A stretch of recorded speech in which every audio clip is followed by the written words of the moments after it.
有刺客保护大冢仔。是。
快点的走！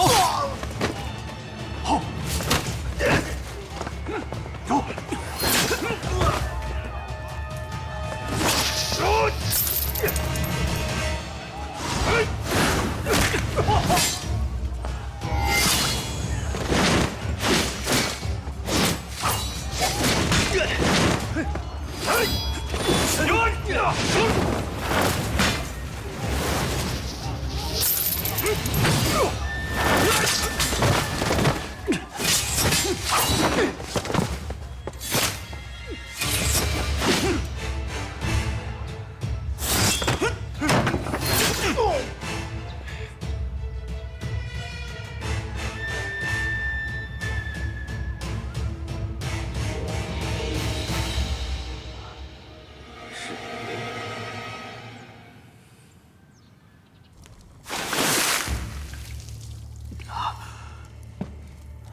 说，是谁指使你的？你的同伙是谁？不说是吧？好，不说。说不说？说不说？住手！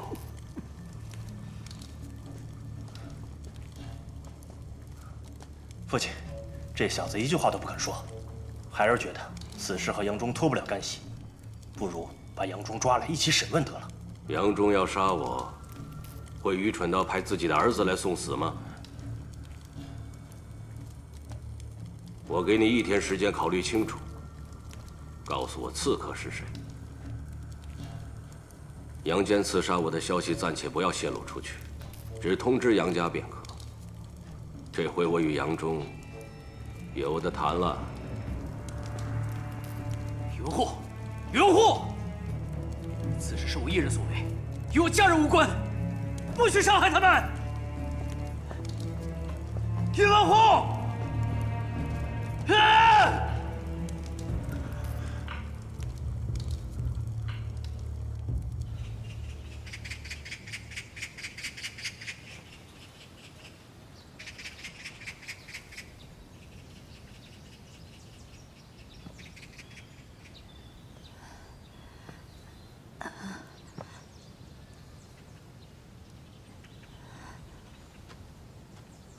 哎，你怎么起来了？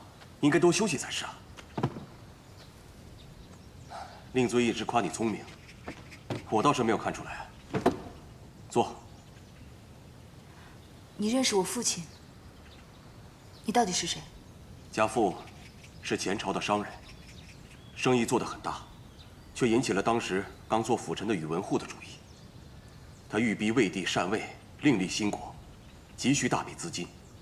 便利用家父的人大肆敛财，后又陷害家父，将我们几大家族灭门，夺走所有财产。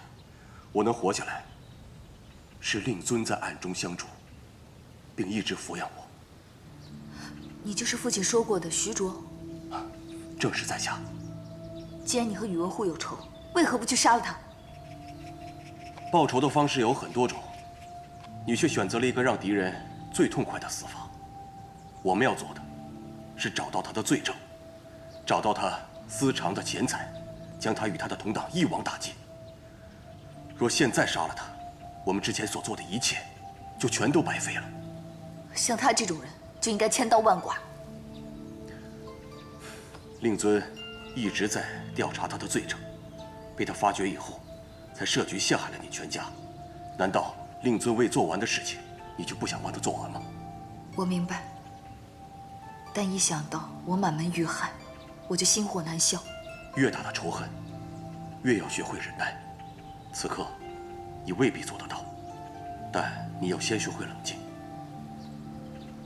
今日，你刺杀宇文护失败，宇文护定会加强防卫。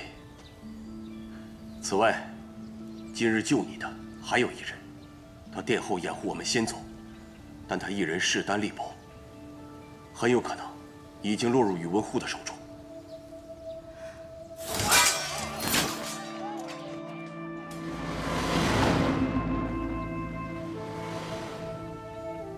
是杨坚。你在跟踪宇文护的时候，没发现他吗？我们倒是见过他好几次。那他跟踪宇文护，想必是在等你。好了，不论你是要杀宇文护，还是要救杨坚，都先把伤养好再说吧。来，把药喝了。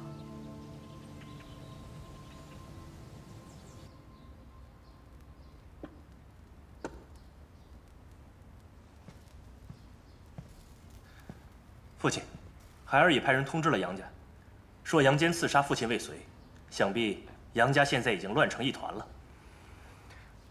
父亲，先前杨忠一直帮着独孤家与我们作对，原本早该收拾他们了。父亲为何不借此机会，将杨家也一并铲除？当年独孤信提拔过杨忠，待他不薄，如今他若是不帮着独孤信，才说明其人品有问题。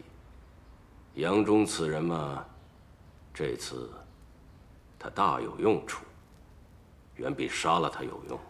可是父亲，杨忠可以不杀，那也不能放过杨坚啊！他打过我，如今他又胆敢刺杀父亲，不杀他，孩儿咽不下这口气。再说了，以后别人还会怕父亲您吗？要想让别人怕你，手段很多，并不是非杀人不可。你不觉得最近我们身边的血腥味太重了吗？父亲有何打算？还请明示。你就等着看吧。大冢宰，杨忠求见。果然来了。带了多少人？只有他与杨整2人。有意思。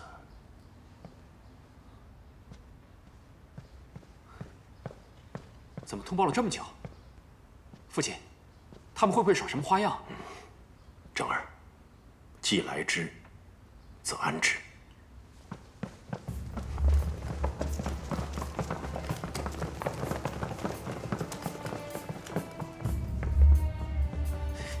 正儿，不要乱来，大郎还在他们手里。果然是虎父无犬子啊！杨大将军打仗战无不胜，你的儿子们也真是大胆，一个胆敢刺杀我，另外一个还想在我白虎堂动武。杨将军，你们杨家父子将我置于何处啊？大冢宰，犬子虽然年轻，但绝非莽撞之徒，既不会做犯法之事，更别提刺杀大冢宰。我相信此事必定有误会。误会？你说的轻巧。倘若我杀了杨坚，再告诉你这是一场误会，你会信吗？你说的没错，杨坚素来不是莽撞之人，他此举必定是有人指使，而能够指使他来刺杀我的人，除了你杨大将军，还会有谁？来人，把他们拿下！是。正儿。宇文护，父亲对大哥的事情毫不知情，他以为大哥已经和……闭嘴！父亲不是说不抓杨忠吗？这会儿为何又抓了？公子，大冢宰是想逼杨坚说出刺客是谁。哦，原来如此。这回看杨坚说还是不说。大冢宰，倘若大郎当真要刺杀你，身为父亲，我即便没有教唆之罪，也有教而不善之过。你如何处置我，我都毫无怨言。但此事与二郎并无关系，还请大冢宰高抬贵手，先放了他。你说放就放啊？你当这是什么地方？进了这白虎堂，能不能出去，全由我父亲说了算。少在这儿耍你的将军威风。宇文慧，有什么你冲着我来，别动我父亲。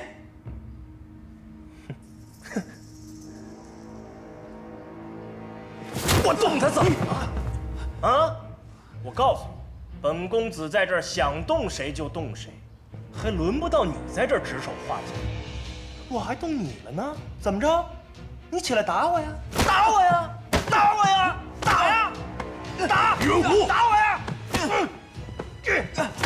打呀！打！看你还敢不敢嘴硬！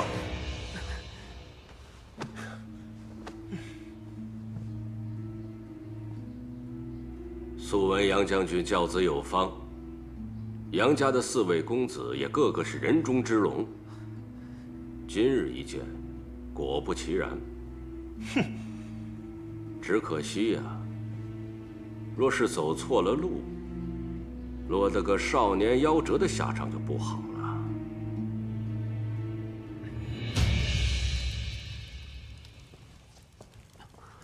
大哥，大郎。大郎，父亲，二弟，把他也绑起来。走，走。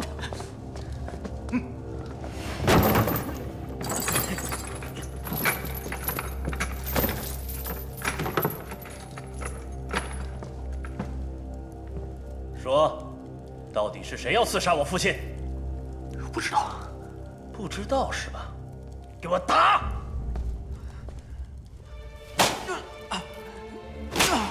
二弟，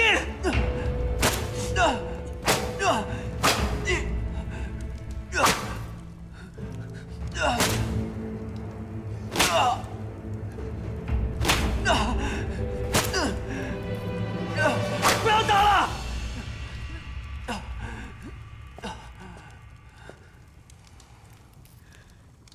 宇文护，那些杀手是我出钱雇来的，他们从不以真面目示人。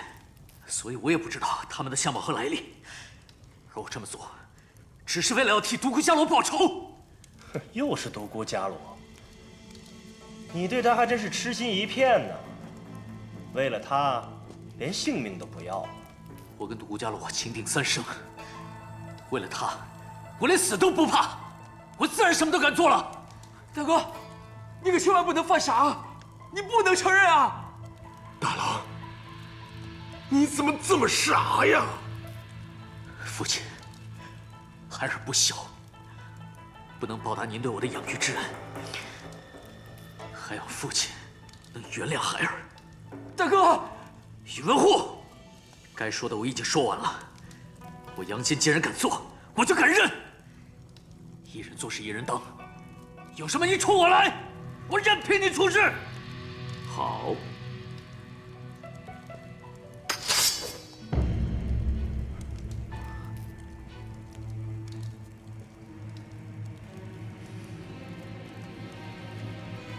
有骨气，那我便成全你。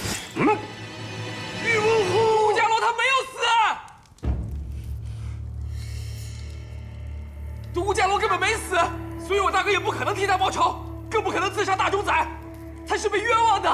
二弟，你住口！大哥，你已经为他做的够多了，我不可能眼睁睁看着你为他送死啊！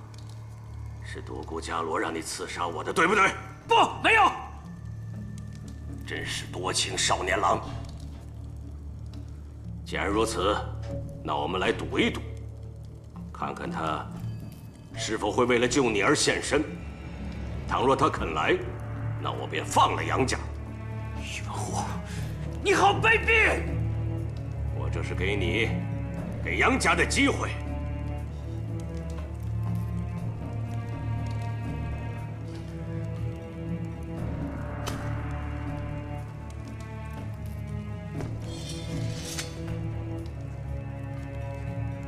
有朝一日，你见到独孤信，记得向他讨债，因为杨家即将遭受的一切，都是独孤伽罗害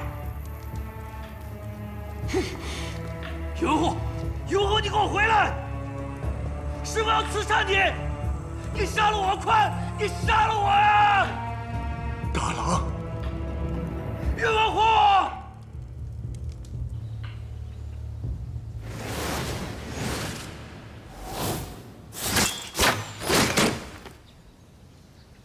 你的腿伤刚好一些，应当多注意休息才是啊。徐大哥，可有杨坚的消息吗？小江已前去打听，你现在这样还无法救人，切勿再意气用事。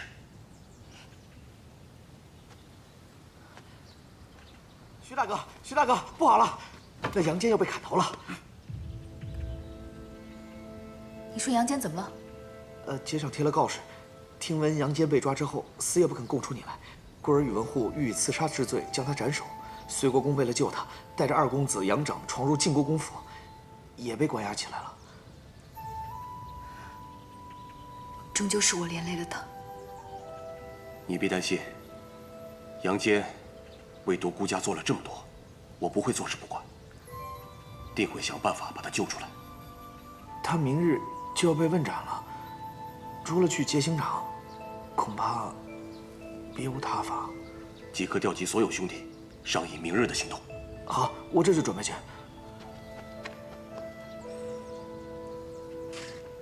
你不会是想着明日自己去救人吧？我现在这副样子，如何救人啊？如今我只能祈祷，明日你们能够顺利救出杨坚，否则我这一世都心中难安。不要轻举妄动，等我们回来，我们一定会尽全力，将杨坚完完整整的送到你的面前。徐大哥，多谢你们。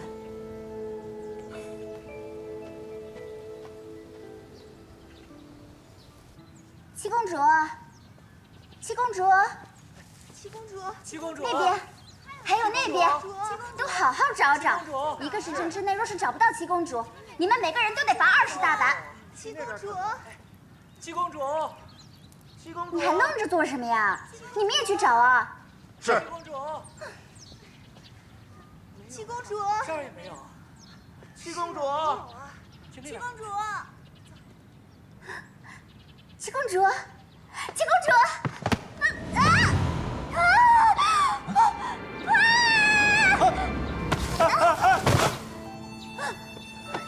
什么人？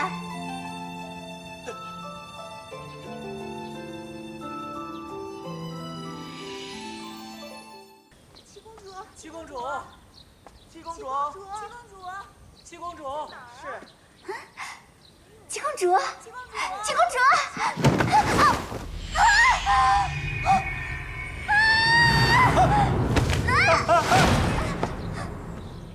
什么人？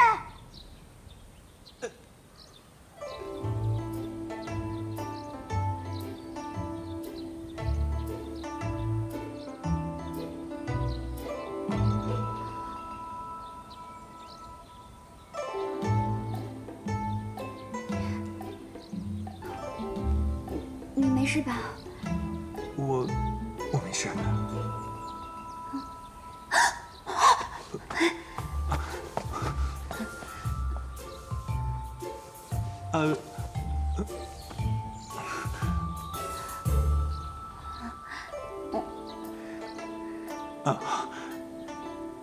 姑娘若无大碍，在下还有急事，先告辞了。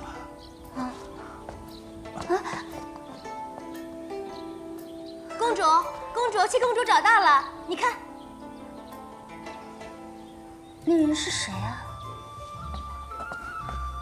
他是随国公府的三公子，乐部中大夫杨赞。据说他不但精通各种乐器，还博古通今，诗词歌赋均是一绝。竟然还有这样的人，那我得去领教领教。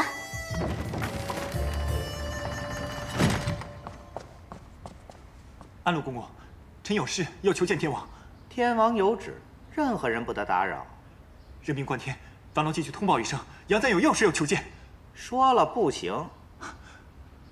天王，杨赞有要事求见。天王，天王。钟大夫，难道你想抗旨不成？安陆公公，何事啊？这么吵？参见顺阳公主，天王有旨，任何人不得打扰。参见公主。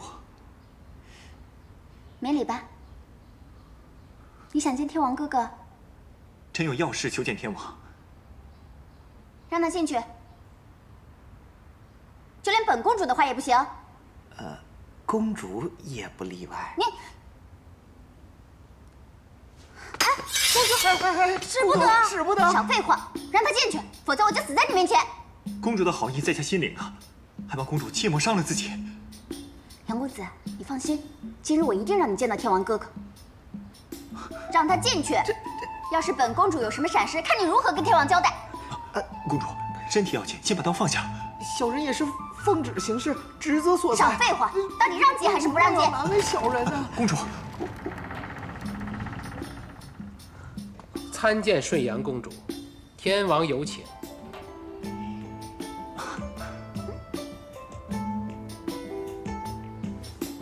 你给我等着！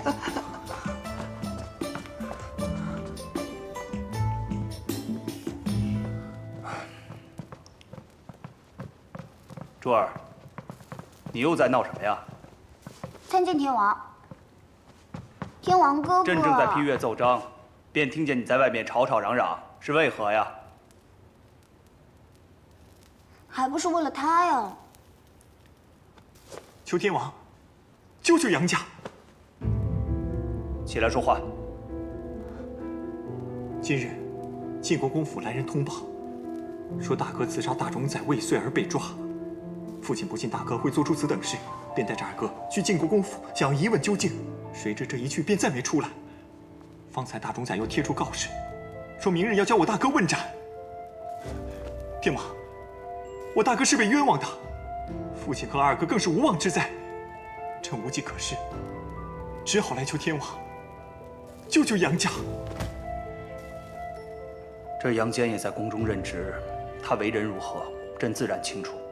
只是大冢宰既敢如此大肆宣扬，必定是掌握了确凿的证据。要救杨家，恐怕是不易呀。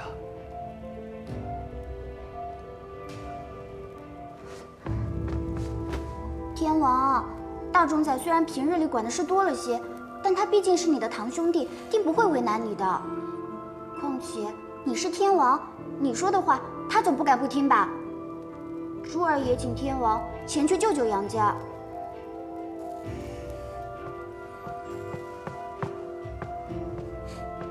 贤儿，父，大冢宰为何总说有人要刺杀他？之前是外祖父和赵太傅，这次又是杨家，是不是但凡他不喜欢的人，只要说行刺他就好了？若是这样下去，恐怕人都要被他杀光了吧？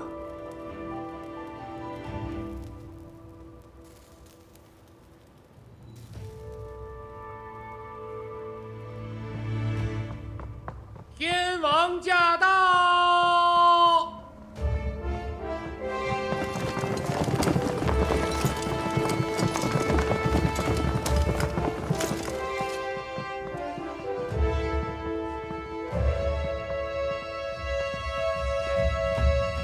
参见天王，天王万岁！平身吧。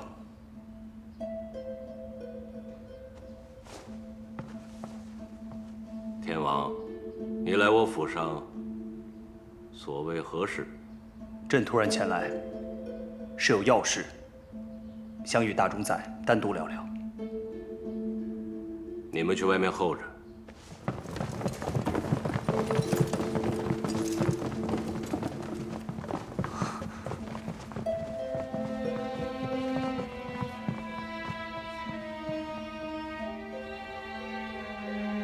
天王以为自己能救得了杨家吗？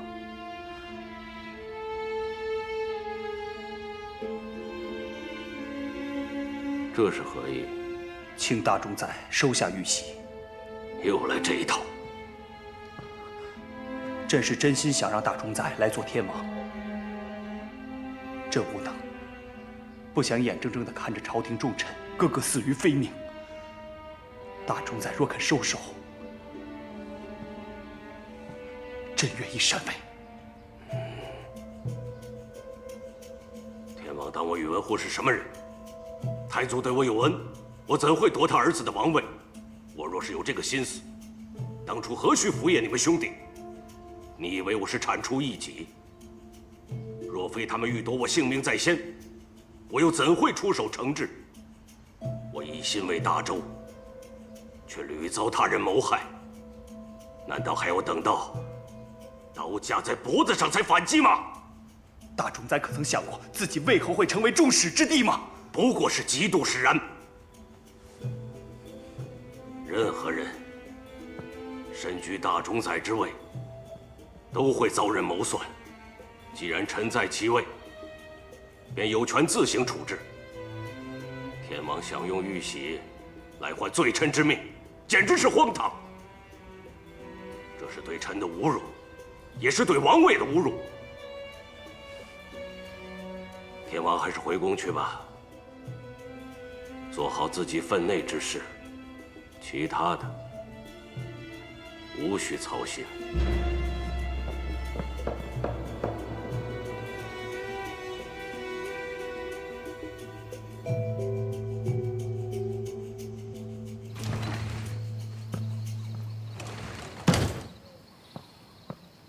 阿勇，阿勇，怎么回事啊？杨坚为何会突然去刺杀宇文护啊？我也是刚知道此事，他应该是为了替伽罗报仇才冒险行刺的。他们这般莽撞行事，只会枉送性命。他们？这告示上只说了杨坚一人，他们是谁？阿勇，你是否知道什么？告诉我。事到如今，我也不瞒你了。其实，伽罗没死。伽罗没死啊？真的？伽罗真的没死啊？太好了！哎，既然他还活着，你为什么不早告诉我？害得我这几日痛哭流涕的。哎，对了，那个杨坚，真是为了救伽罗才被抓的吗？哎呀，这个杨坚，为了伽罗竟然连自己的性命都不要，看来这回伽罗真是找对人了。即便要报仇，也该仔细谋划。若是我，断不会让伽罗涉险。哎呀，不说这个，咱们救人要紧。宇文护抓了杨坚，也不知伽罗如今在哪儿。我正要去随国公府探探消息。好，我同你去。走。相信蜀国公对杨家之事已有所耳闻，请您来，是想求您帮忙救救杨家。眼看着众臣一个个被宇文护残害，蜀国公，您是国之栋梁，不能坐视不理呀。我明白，然而眼下情况不明，要救人，谈何容易啊！尉迟叔父，求求您救救杨家吧！是啊，尉迟叔父，如今朝中有能力又敢帮杨家的人只有您了。是啊，即便不是为了杨家，蜀国公也该为自己考虑考虑。宇文护分明就是铲除异己。蜀国公，您虽战功赫赫，可一直与宇文护疏远。一旦杨家出了事，难保他下一个对付的不会是蜀国公府啊。我与随国公是出生入死的兄弟，杨家有难，我怎会不帮呢？只是眼下不知该从何着手啊！哎，你们先起来再说。起来吧。大郎究竟为何要去刺杀宇文护？具体我们也不清楚，只知早前独孤家在流放途中遇袭，伽罗姑娘身受重伤，大哥为保其安全，说要带她出走。谁知没过几日，便传出大哥刺杀宇文护被抓的消息。独孤伽罗他还活着？如此大事，你为何现在才说？是大哥，大哥要我们保护伽罗姐姐，才散播消息说她已死，没想到却要害死大哥了。高司空，蜀国公，父亲，尉迟将军，如何？有什么消息吗？父亲，杨坚是被当场抓获的，证据确凿，他又宁死不肯说出同党，所以宇文护非杀他不可。都是那个独孤伽罗害的。奇怪的是，宇文护抓了杨坚，后又关押了隋国公与杨整，却迟迟未动隋国公府，这不像他的行事风格，其中必有蹊跷。或许宇文护并不想灭了杨家，否则他大可一口咬定隋国公就是主谋，将杨家满门抄斩。如今却只说将大郎一人问斩，还在城里城外贴满告示，大肆宣扬。不好，是陷阱，伽罗有危险。哎，你去哪儿？去找伽罗，让他快走啊！你知道他在哪儿吗？不论他在哪儿，都得尽快找到他呀。若这真是陷阱，大郎还有生机，伽罗就危险了。那我们现在该如何是好？宇文护工于算计，若他不想动隋国公，就不会杀大郎，与隋国公结怨。现如今，我们只能是静观其变了。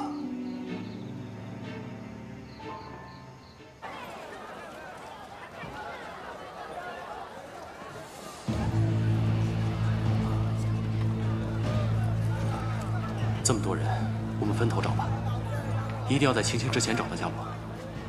你看仔细一些，伽罗喜欢乔装打扮，女扮男装也说不定。好，我带人去那边去吧。走。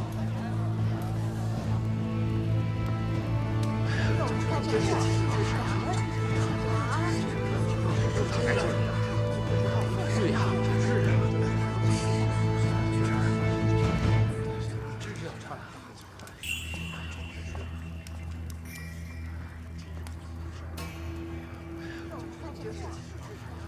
大冢仔，倘若独孤伽罗不肯现身，难道真要斩了杨坚吗？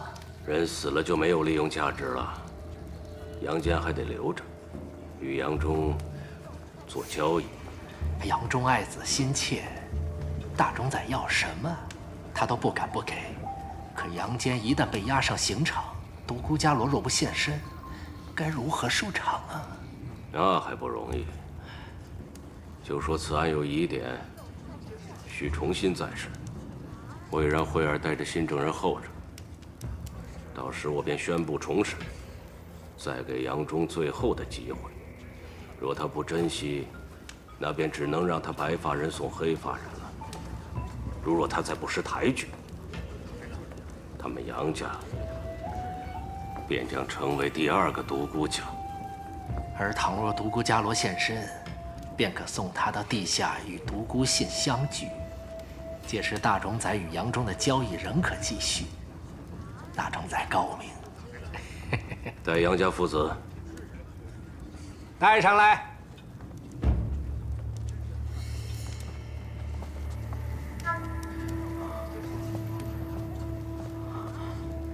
找到了吗？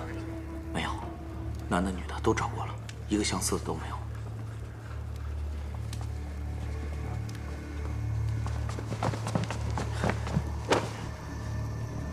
杨将军，你们父子平日里上阵杀敌，护卫大周的百姓，如今你儿子将被处决，这些人却都是来看好戏的。不过真正的好戏还在后头，待会儿无论发生什么，我相信杨将军都会感激我的。你究竟想要干什么？带人犯。带人犯。伽罗真的会来吗？或许他不知道今日杨坚又被问斩了。我当然希望他不来。他若来了，恐怕性命堪忧啊。唉，杨坚为救伽罗而死，真是情深意重，可惜了。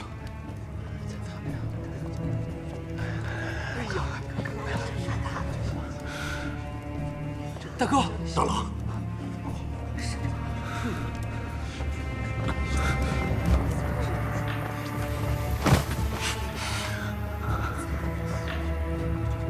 让让，大哥，大哥，办？三哥，你想想办法。我不知道，我不知道。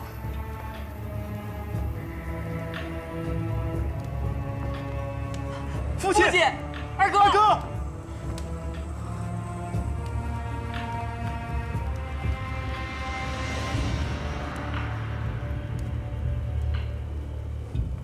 徐大哥，都准备好了，大家一会儿听我命令行事，切勿轻举妄动。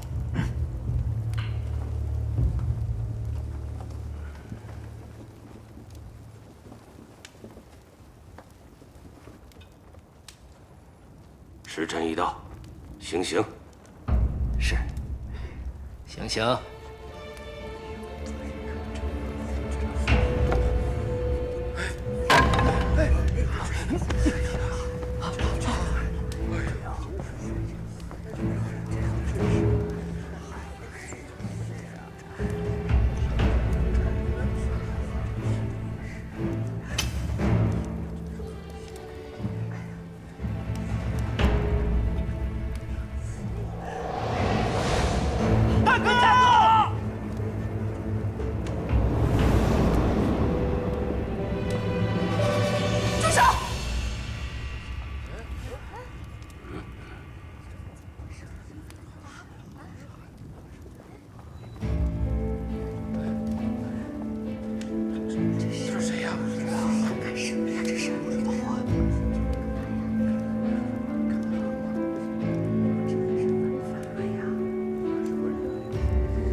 伽罗，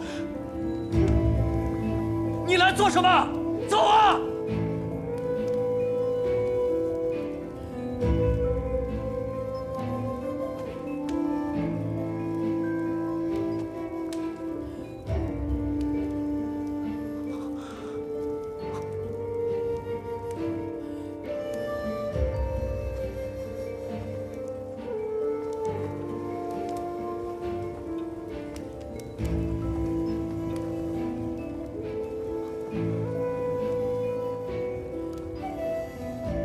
要杀你的人是我，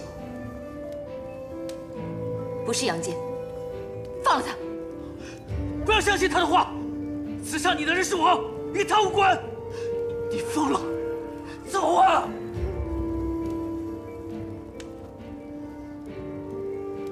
鉴于本案有新的线索，待审理后另行宣判。把人带回去。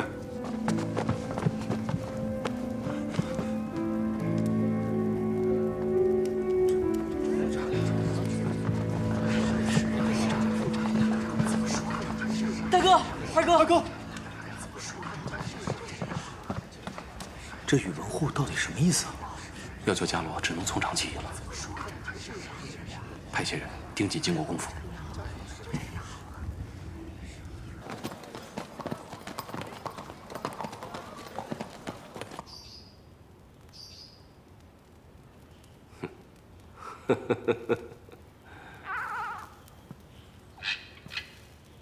独孤伽罗，虽然你已自行认罪，但也不能证明杨坚他不是同谋。宇文护，是我要杀你，与旁人无关。他是否有罪，你说了不算，我说了也不算，唯有杨将军说了才算。你到底想怎么样？杨将军治军严谨。 训练的兵士也个个骁勇善战，手下2支精兵，着实令人羡慕。虽说君子不夺人所爱，但为了成大事，也不能时时君子。就看杨将军能否割爱了。1支精兵，换你儿子一命，如何？ 父亲，万万不可！这2支精兵是您呕心沥血、经年累月训练出来的，陪着您一起南征北战多年，堪称您的左膀右臂。没了他们，您日后还如何上战场？大郎，左膀右臂断了，至少命还在。可是，若你死了，我这条老命也没了大半。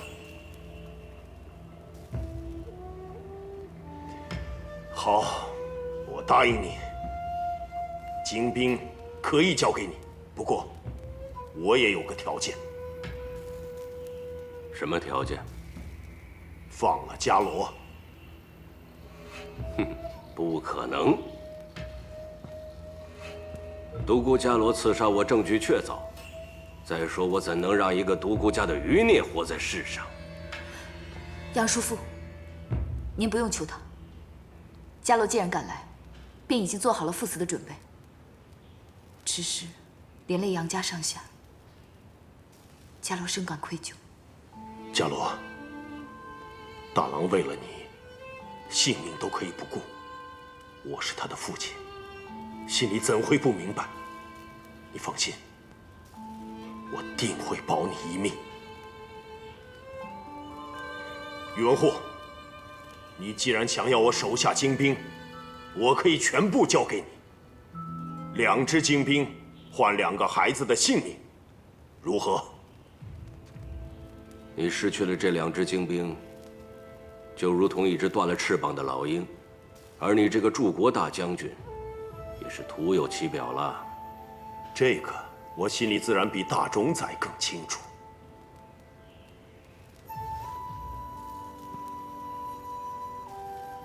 人人都说杨将军爱兵如子，这些将士跟你征战沙场，出生入死，你竟为了一个罪臣之女抛弃他们，我真替他们感到心寒。大冢宰言重了。我身为大周臣子，我手下的将士自然也是大周的将士。既然是大周的将士，是听我之令还是听大冢宰之令，有何不同？只要大冢宰是用他们上阵杀敌，我相信他们定会全力以赴。但若大冢宰是要他们去做不利于大周、不利于天王之事，我坚信他们必不会助纣为虐。我如何用兵，用不着你教。杨叔父，伽罗不值得你如此，请收回方才所言。伽罗，我决心已定，你不必再说。我的条件在此，行还是不行？行，当然行。没想到独孤信的女儿，竟值一支精兵。独孤伽罗，我奉劝你一句：以后再想刺杀我，你可要好好掂量掂量。到时杨将军还有没有精兵来换你？或者说你身边的人还有没有机会活命？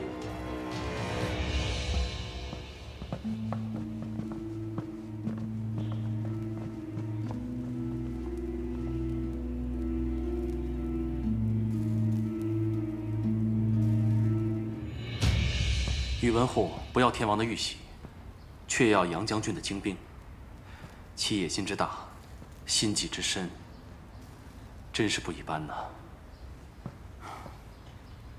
这杨家为伽罗也付出太多了。杨家这么做，只是迫不得已。哎，你说，伽罗会不会就此嫁给杨坚啊？你想想，他能用自己去换杨坚，想必一定是有感情的。你不了解伽罗的脾性吗？你认为他会吗？为报恩，我倒觉得他是不会放弃的。他最怕的便是连累别人。说的也是啊，你说这么大的事儿，他连你我都瞒着。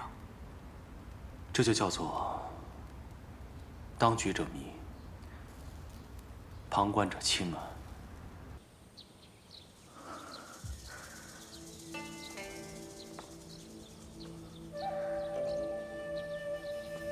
独孤伽罗还活着，他可真是命大呀！也不知该说她是命好还是命不好。这个女人还真是阴魂不散。夫人，怎么办？只能走一步看一步了。阿庸的心，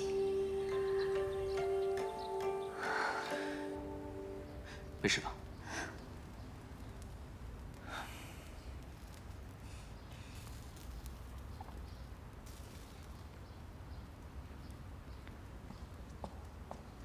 父亲回来了。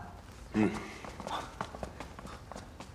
父亲，父亲，您当真将2支精兵都交出去了？是。都哭丧着脸干什么？再精锐的兵，都是带出来的。以前能，以后照样能。是伽罗害了杨家。你这是做什么？来，快起来！一家人不说两家话，啊！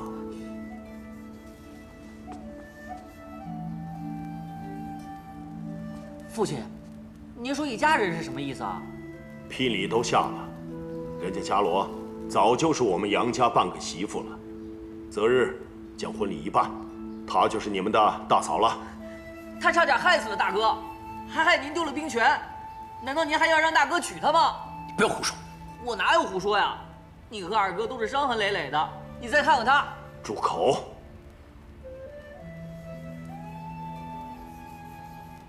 锦兰，在。以后你便随着伽罗，好生伺候。是，郎主。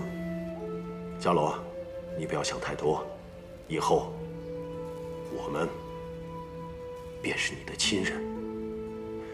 你受了伤，先回去歇息吧，啊。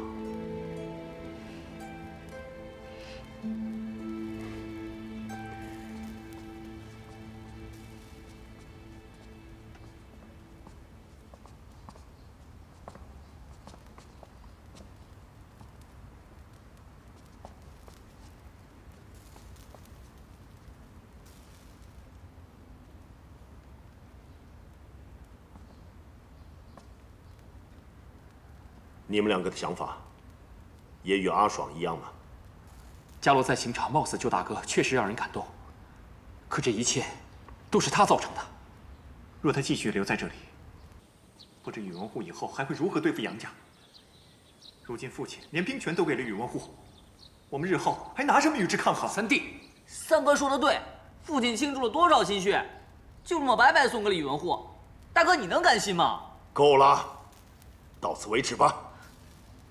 这件事，以后谁也不准再提。这一切都是我的错。作为大哥，我没有保护好杨家，不仅连累了父亲，还害弟弟们受苦。大哥，我们不是这个意思。我已经想过了，若是你们同意的话，就按之前所说的，我带着伽罗一起离开长安，如此便不会给大家带来麻烦。大哥，你这又是何苦呢？你为独孤伽罗付出了那么多，你已经仁至义尽了。三弟，你不懂，我对伽罗好，不只是因为道义，更重要的是我爱她。从她走上刑场救我的那一刻起，我便告诉自己，这个女人我要定了。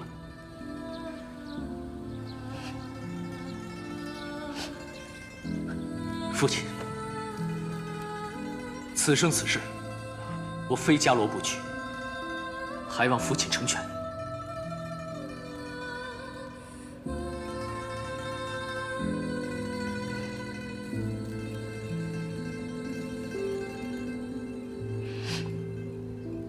大郎，你先起来。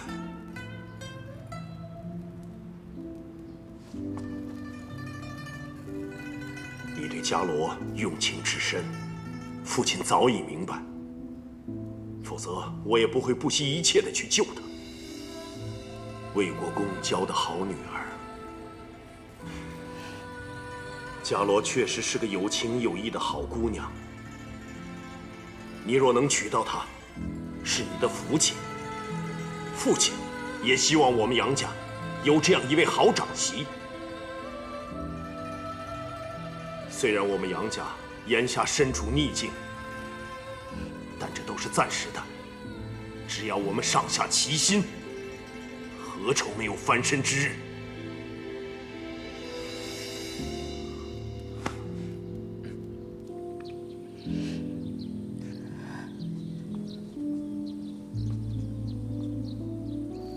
你说什么？伽罗当真还活着？是真的，众人亲眼所见。他亲上刑场救杨公子，虽被大冢仔带走，但不知怎的，大冢仔突然又昭告天下，说是误会一场，真正的刺客另有其人，并将伽罗姑娘与杨家众人都放出来了。太好了，我要立刻去见伽罗。王后，您别冲动。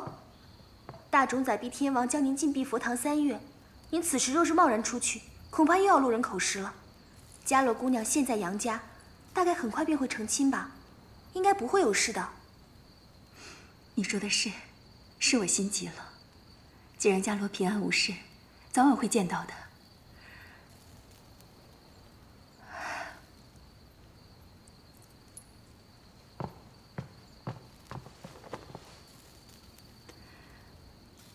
多谢菩萨保佑伽罗，多谢杨家庇护伽罗，多谢菩萨。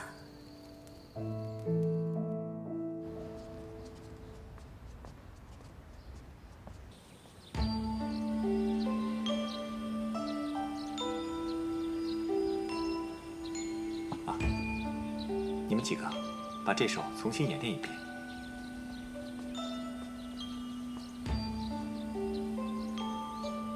公主平日里一听乐曲便睡觉，如今却这般痴迷，在于意境。原来是醉翁之意不在酒啊！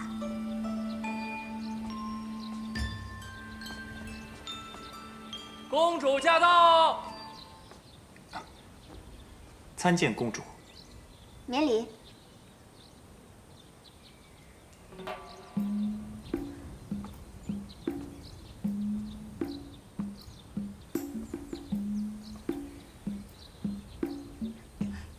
我要学这个。公主若是想学，待下官排练完毕便。我此刻就要学。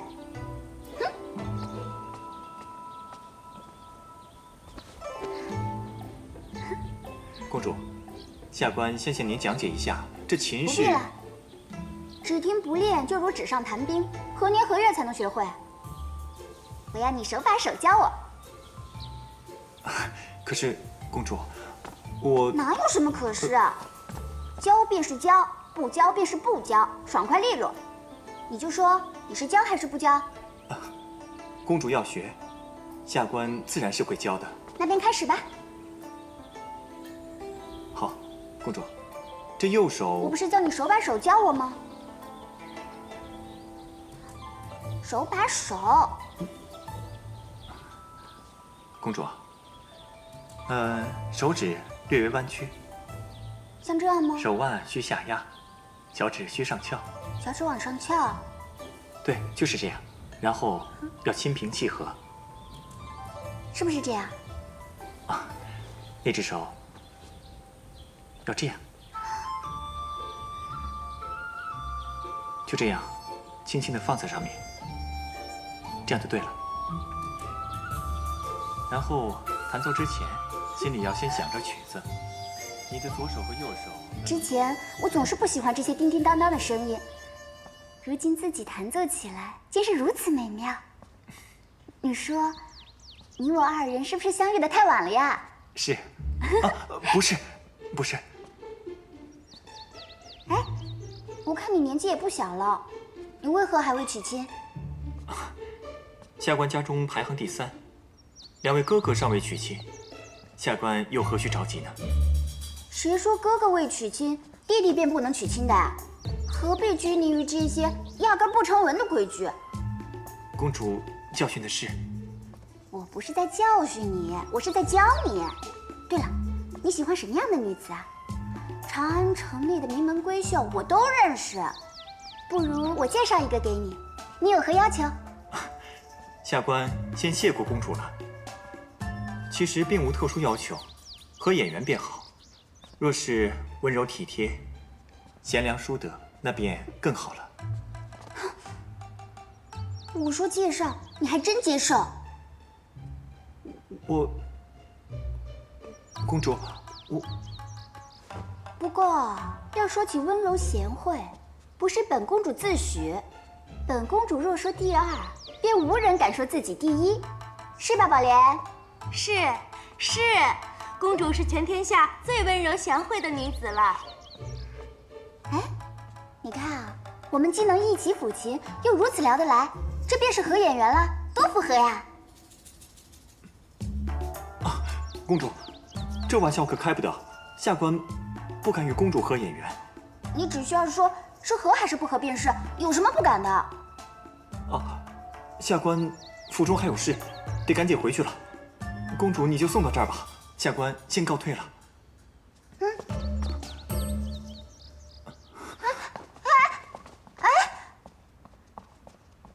你说他是不是不喜欢我呀？这天下的男人，有谁会不喜欢公主的？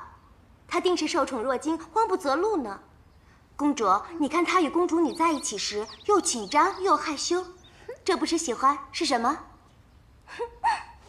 你倒是懂。哎，不过你说的有道理。你别看我刚才不紧张，其实我的手心都出汗了呢。哎呀，他这一走，我这心里空落落的。你说这可如何是好？那公主跟他回随国公府，不就不空了吗？你说的对，如此俊美又有才华的男子，必讨女人喜欢。我可不能让他们抢了先机。这是我们儿时聚会的地方，真是时过境迁啊！只要我们还能聚在一起喝酒，那便仍是好时光。高大哥，也不知为何，这2日我常常想起以前的事。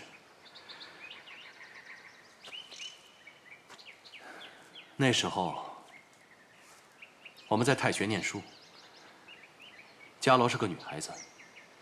魏国公给她请了夫子，她喜欢与我们比试功课，可我们却喜欢捉弄她。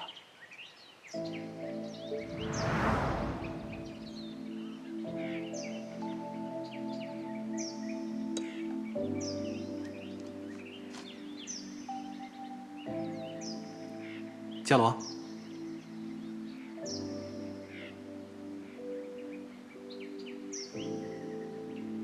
伽罗，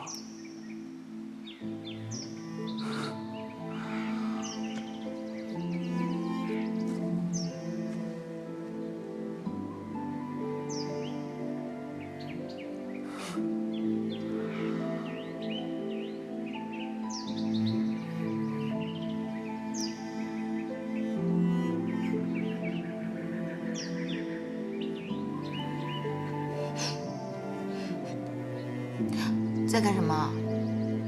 看你啊！哼，竟敢取笑我！不玩了，不玩了！伽罗饶命啊！桃之夭夭，灼灼其华；之子于归，宜其室家。这是女子出嫁的诗，太学教的不应该是治国平天下之策吗？伽罗，你这么冰雪聪明，一定可以意会我写此诗的用意吧？伽罗，我不会让你逃走的。等我出使北国回来，我便会向父王请旨，给我们赐婚。从今以后，我会牢牢抓住你，生生世世都不会让你离开我。你抓不住我的，我可不是那些无知的闺阁女子。总有一日，我也是要见识天地众生的。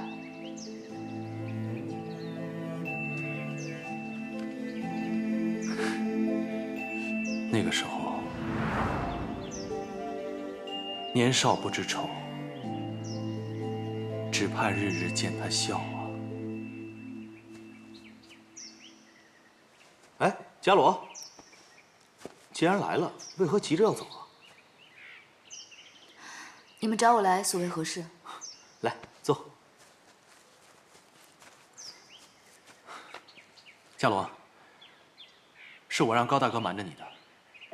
今日在此，我想请高大哥给我做个见证。饮了这碗酒，我便会彻底忘记你我之前的一切，我们重新开始。从今往后，只是至交好友。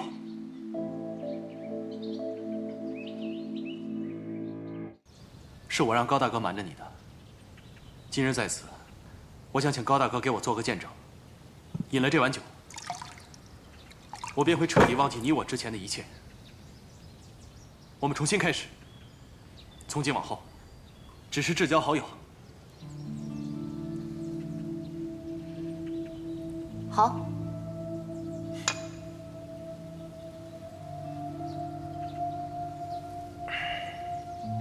如此，甚好。甚好。于你而言，我若再对你有感情，便是一种负担。其实这何尝不是我的负担？我与宋儿已结为夫妻，若我心中再想着你，于他于我，都是一种折磨。不过时间真的是好东西啊！我渐渐发现，对你的感情，只是愧疚而已。愧疚当初我的离开，愧疚你有难的时候，我未曾陪着你，心里一直有个结，所以迟迟放不下。你打了我一巴掌，终于将我打醒了，我是该放下了。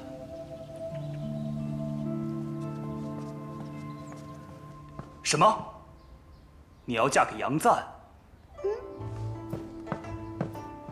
你不是在说笑吧？有人拿自己的终身大事开玩笑的吗？天王哥哥，你帮帮我嘛！其实朕啊，早就看出来了。随国公府倒是名门世家，但是你得告诉朕，这杨赞，你究竟喜欢他什么？他温文尔雅，又精通音律，说话也好听。总之，我一见到他，我这心啊就砰砰砰砰的跳。我不管，杨赞他是我第一个喜欢的人，说什么我也要嫁给他。若是天王哥哥不答应，我就老死在宫中。你看你，朕也没说不让你嫁，只是你突然跑进来，开口就让朕赐婚，你得容朕好好想一想嘛。哎呀，天王哥哥，你就不必再想了，只要您金口一开，您答应赐婚不就行了吗？反正我非杨赞不嫁，若是天王不答应，我今日就不走了。哎呀，起来起来！哎，只要你喜欢，朕当然不会反对啊。只是不知大冢宰是否会答应。你也知道，因为独孤伽罗一事，大冢宰与随国公如今是势同水火。他是他，我是我。若是我说服了大冢宰，天王会不会赐婚？你若是能说服大冢宰，朕即刻赐婚。一言为定，天王哥哥可不许反悔。朕一言九鼎，何时骗过你啊？太好了，那珠儿先谢过天王哥哥，那珠儿就不打扰了，先行告退。嗯。何必自讨苦吃呢？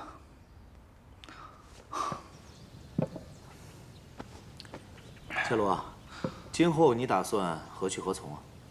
你和杨坚，啊，你若是有什么需要的话，我们都可以帮忙。伽罗，我们也一直在想方设法追查宇文护的罪证，但还未掌握你所说的那些关键证据。自我之前当街刺杀之后，宇文护的进出防范甚严，晋国公府更是铜墙铁壁，看来只可智取，不可力敌。追查也需暗中进行。宇文护党羽众多，切记勿打草惊蛇，必须调虎离山，才有下手之机。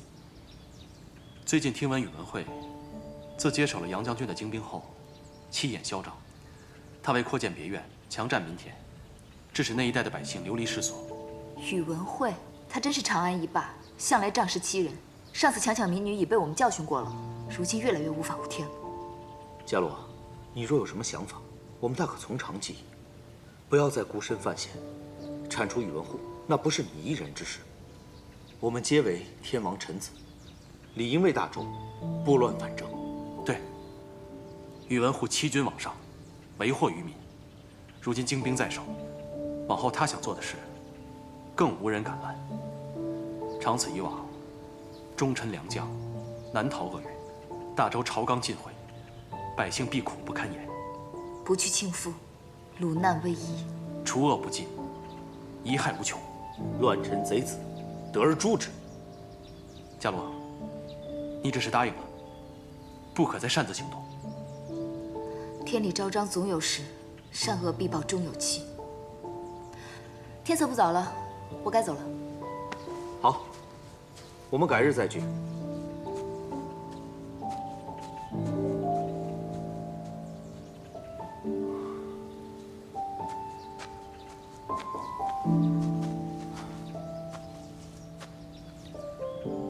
你刚才说的那些放下的话，在骗自己吧？原以为说出口，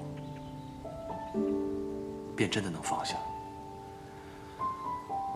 可这心却更痛了。哎呀，半夜3更的，啊？堂兄，出了什么天大的事儿了？堂兄，堂兄可真聪明，这事儿比天还大。哦，我活到这把年纪了，还未见过什么事儿比天还大。我想要出嫁，请堂兄为我婚事做主。你有意中人了？竟有人能让你喜欢到3更半夜跑到我府上来让我做主的地步，那这人必定不是凡夫俗子。说来听听是谁呀？那堂兄，你先答应要为我做主。好，我答应你。太好了，此人便是随国公府3公子杨赞。什么？杨赞？我没在做梦吧？不行啊！为何？堂兄，你刚才还说要为我做主的。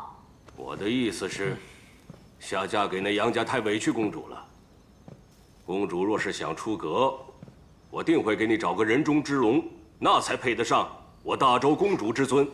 哎呀，堂兄，什么下嫁不下嫁的，只要我喜欢就不是下嫁。那我也再说一遍，不行。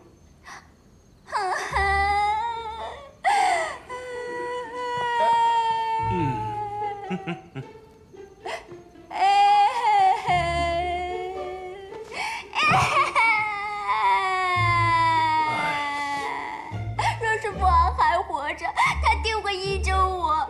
如今我这个公主就是个没人管、没人疼的孩子，连想嫁给喜欢的人都不行。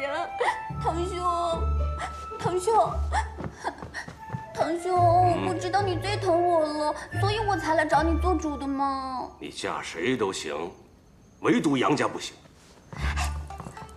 公主不要，有话好说，莫伤了自己啊！你走开，公主。堂兄今日若是不答应，我就死在这晋国公府，看你们如何跟天王交代。哎，公主，这招你都用过不知多少回了。你要威胁我父亲，能不能换个法子呀？啊？你们不现实吧？我真动手了，你们可别后悔。公主，时辰不早了，回宫休息去吧。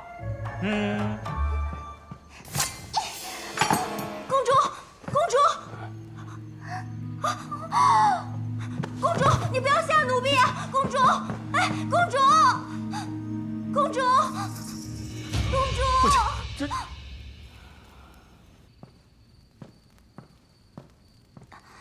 大冢仔，你先出去吧。簪子呢？把簪子给我。宝莲，你们信不信？我真的，好了好了，想不到你从小就怕血，为了杨家那小子，居然敢用抹脖子来威胁我。若是传出去，岂不成了皇家的笑话？谁让堂兄出尔反尔？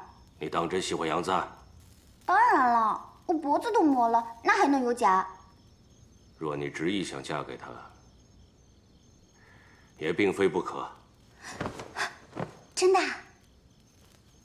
不过，你得答应我一个条件，你要定期向我禀报杨家所有人的一举一动。若是公主不听话，那杨家，尤其是杨赞，会吃不少苦头。公主，你可要想清楚了。这有何难？我答应你便是。那好，那我改日叫天王为你赐婚。太好了，堂兄，不要等了，就明日吧。明日一早，你便请天王下旨赐婚，免得夜长梦多。我担心他被别的女子抢走了。哎，堂兄，又怎么了？簪子。我已经答应你了，你还要做什么？那个簪子是真金的，还是我特别喜欢的样式啊！啊，堂兄，金子。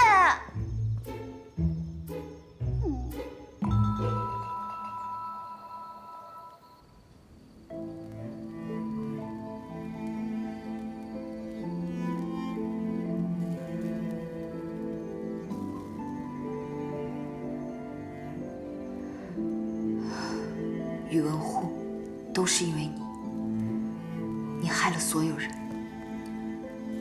你是大周的毒瘤，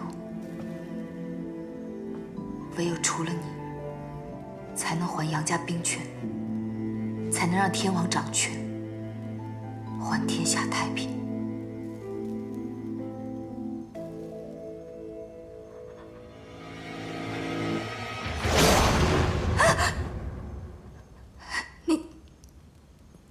你是何人？是我，大嫂。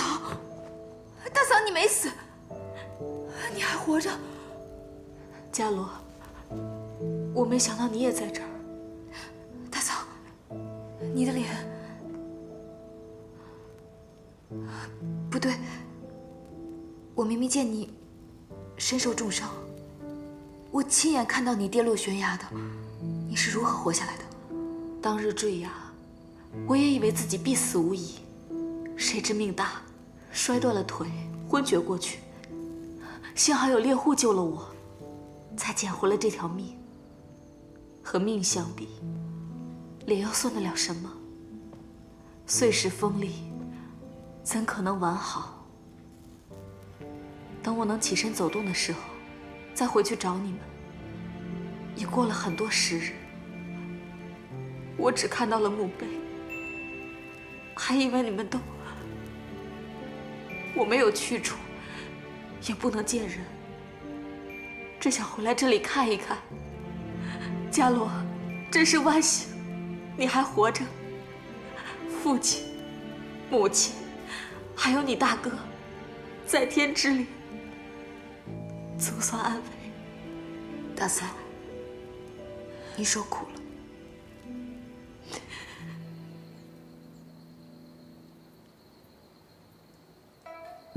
岳丈、岳母、大嫂，请允许我现在心里面这样唤你们。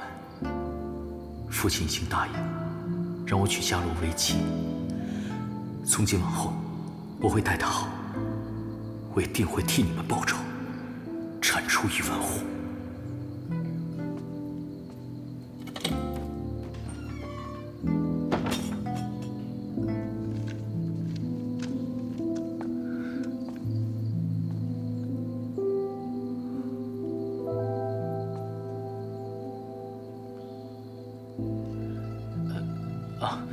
我见你不在家中，就想你也许会回到这里，便过来看看。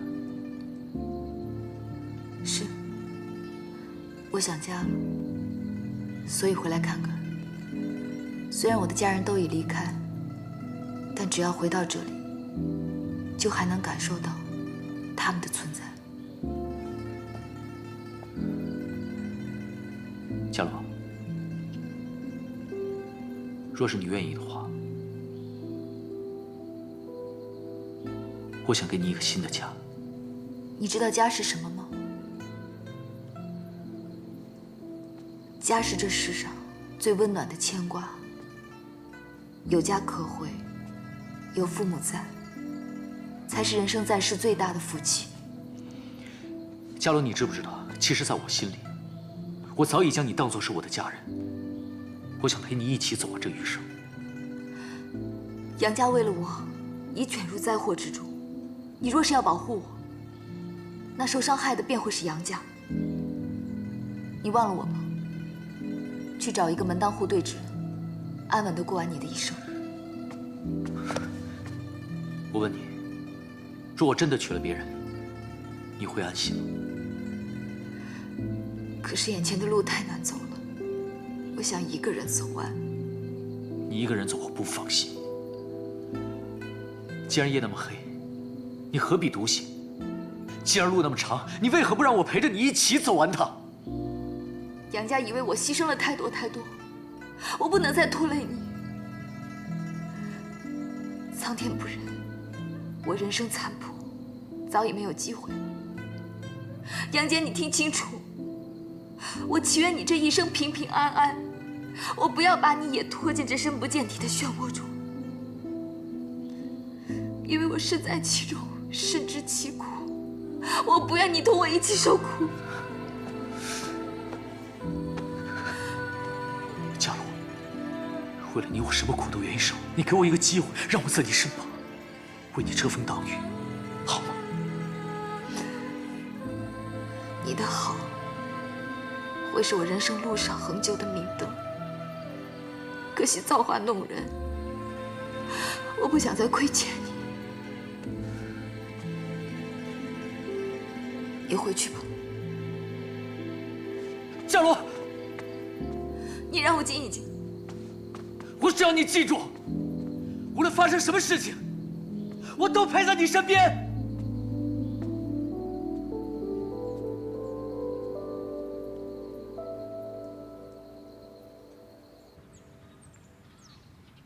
三纲以正，王化世先；二姓之和，人伦世序。兹尔顺阳公主，柔仪明婉，书信和惠，端贤外肃，敏悟内照。隋国公之子杨赞，华胄宫人，温良美貌，当身下嫁之命，侍宠旧勋之家。命尔杨赞为驸马都尉，以上顺阳公主。尔当奸夫道，勿宠勿慢，永肃其家，以趁亲亲之意。着春官府侍备迎亲之礼，择日完婚。还不快谢恩！谢天王，天王万岁！谢天王，天王万岁！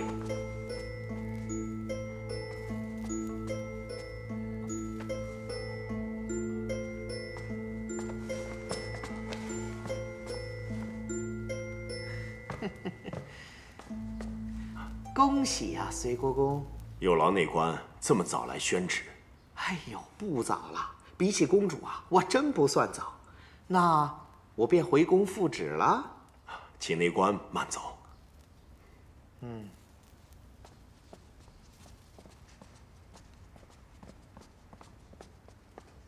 厉害，三哥，真有你的三弟。天王为何突然给三郎赐婚呢？哎呀，父亲，还能是为何？圣旨都说了，三哥温良美貌，才学深厚，定是天王觉得这世上只有三哥与公主最相配，所以便赐婚了。我今日去宫中复职，便听说是公主送你出宫，看来你们早就相识，还情投意合。你倒是很会保密啊。行啊，三弟，你这是不鸣则已，一鸣惊人呐！看来我这个二哥可是落后于你了。哎，公主一到，福星高照，连我们隋国公府的梅月都一扫而光了。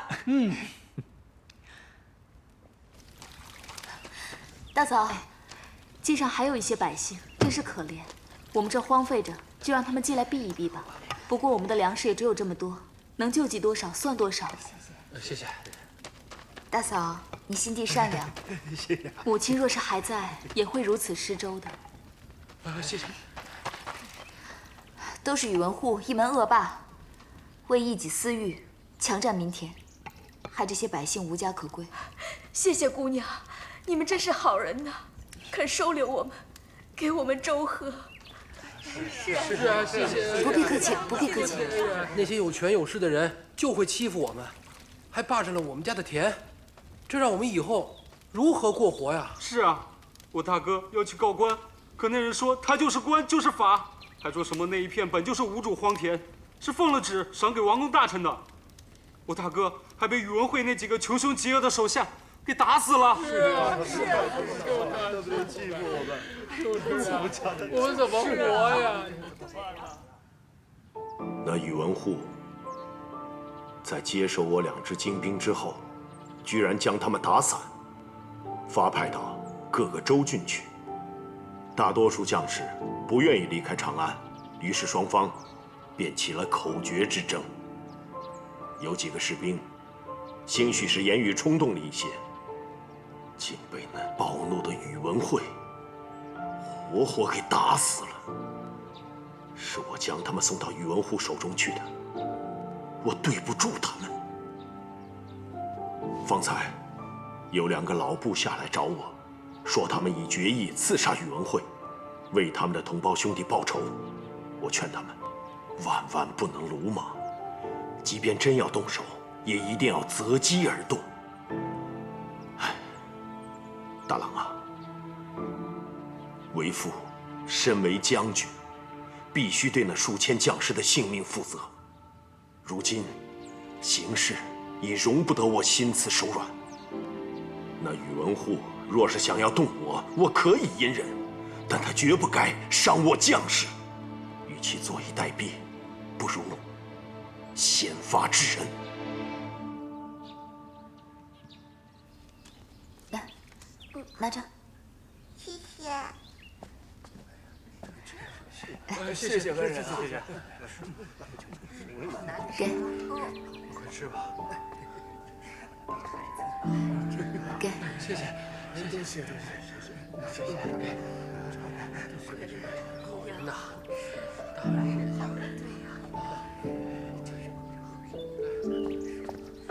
佳洛，你这几日过得如何？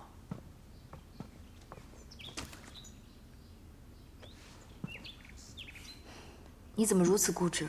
明知是个火坑，也要往里跳。男子汉大丈夫，本就不该畏惧困苦，况且是为了你。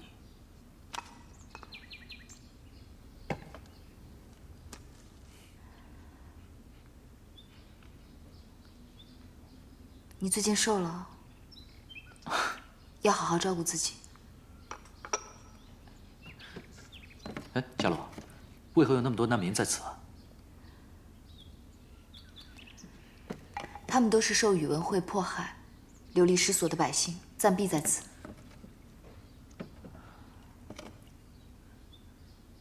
佳洛，我有话要与你说。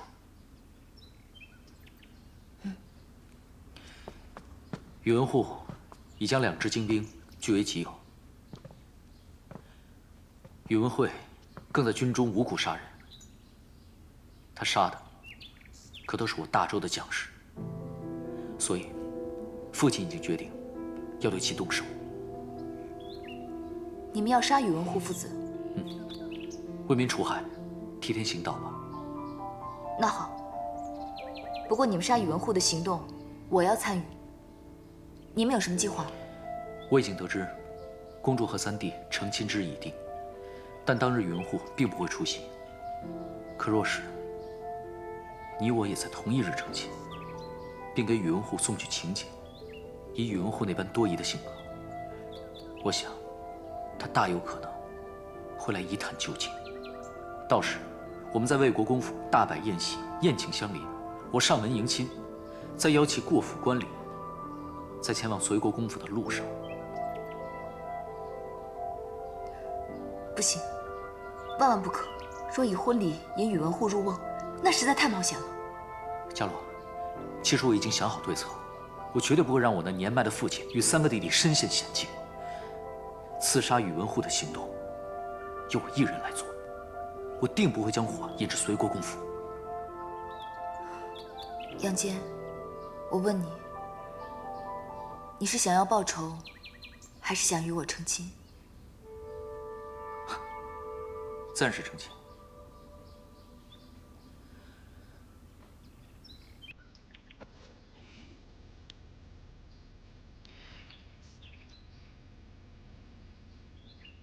与你成亲，是我这辈子最大的心愿。我多想给你一个和美盛大的成亲之礼。如今看来，恐怕是没有机会了。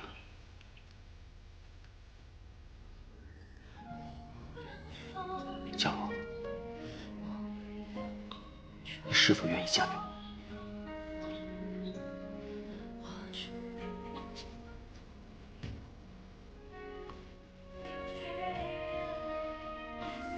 有你这句话就够了。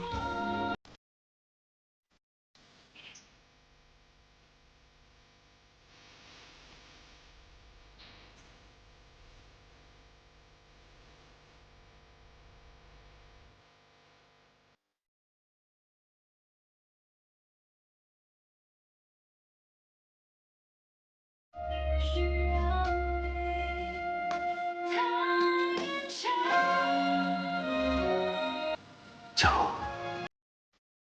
原谅我，这场风雨过后，无法再陪你走下去。如若以我之名，能换你一世平安，我愿意。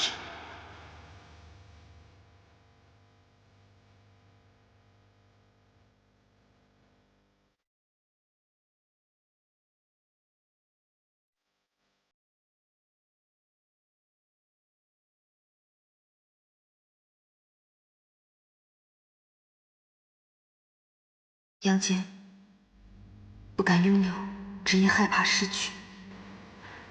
我在你眼中看到了我自己，所以更不能让悲剧在你身上重演。这一世，你我做不成夫妻，来世，望能再续前缘。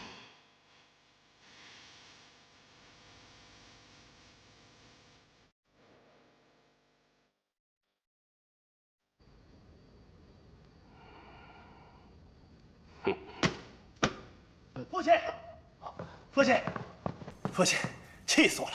杨戬与独孤伽罗居然要成亲了，竟敢与公主在同一日，还摆什么宴席？请去的那帮都是贱民，他们到底要干什么呀？公子稍安勿躁，大冢宰已经知道了。还不是你惹出来的事！我叫你收敛些，你偏偏不听，反倒闹出人命来了。我说过多少次，杀人也是分时候的，有的时候管用，有的时候未必。 大冢宰息怒，公子都是有理的，别人就算要查，也抓不到把柄。就是，父亲，我那是杀鸡儆猴，这也是您教我的，不这么做，他们能听我的话吗？你糊涂！我们要的已经到手了，下一步便是收拢人心。你这样胡来，闹得民怨沸腾，这与大事有何异啊？ 晋国公府的颜面何在？到头来，还不是要我替你收拾？大冢宰之意是要去观礼？父亲，去不得，此事必定有诈。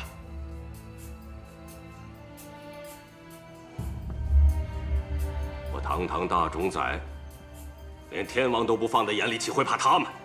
独孤伽罗一介女流，杨忠也无一兵一卒，他们能奈我何？ 在婚宴上刺杀我，除非杨家真想自取灭亡，我倒要看一看，他们穷途末路了，还有什么招数？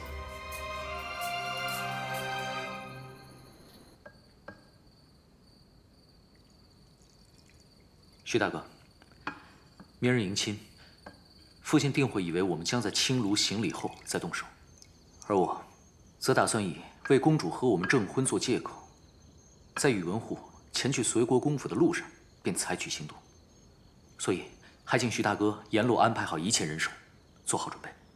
你放心，伽罗之前跟我说了，我会安排身手过硬的兄弟，装成百姓跟你去迎亲。路上按你所说，会设好埋伏。徐大哥，大恩不言谢。伽罗，你再这么说，便是不拿我当自己人了。杨戬也说了，我们齐心协力做这件事情。 并非为你，而是为我们自己，为大周。你不必有任何的负担。徐大哥，伽罗有幸结识你，实乃三生有幸。客气了。伽罗，时候不早了，你先回去吧。我还有些重要的事情要同徐大哥商议。好，那我先走了。徐大哥，我有个不情之请，要托您将我的2弟和4弟平安的送出长安。这自然没有问题，我会增派人手保他们平安。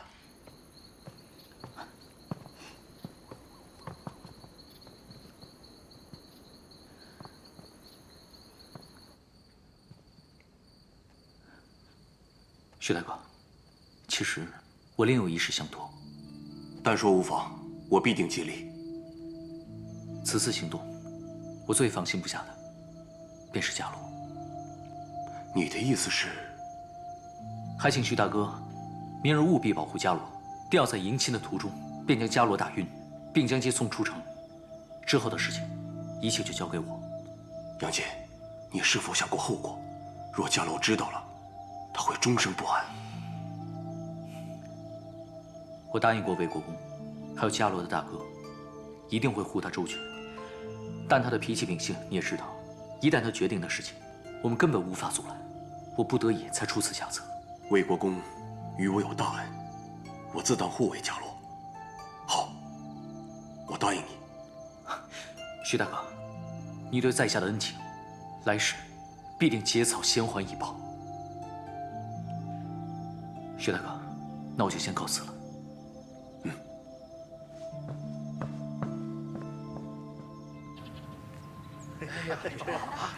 是啊，你看看，恭喜啊，太漂亮了，是吧？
下走无才，得志高门。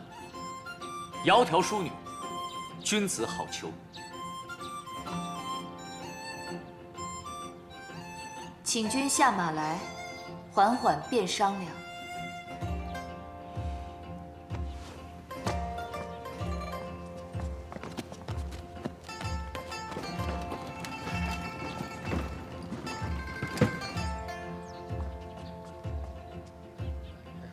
新父子，催出来！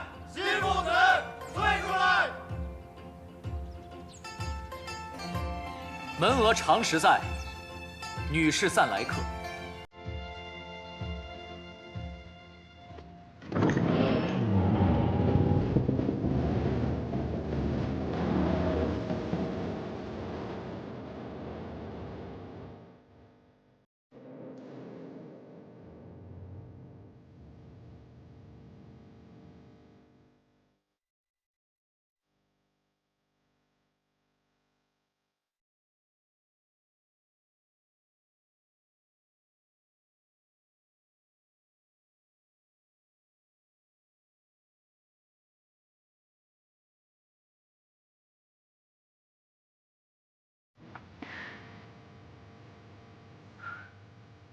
这只法簪是我亲手刻，赠予，留作纪念。杨戬，多谢你真心待我。杨家上下正直仁爱，应得善果，所有苦痛便由我一人承受。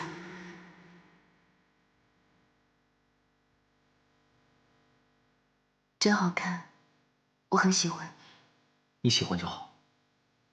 伽罗，你今日真的好美，仿佛世间所有的美好都留在你的笑容里。在我心中，你一直都是眉眼温柔，君子如玉。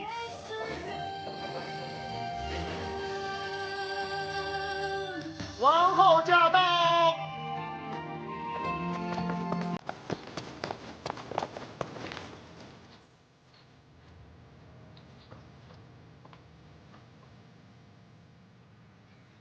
在家做女冠娇莲，今作他妇信前缘。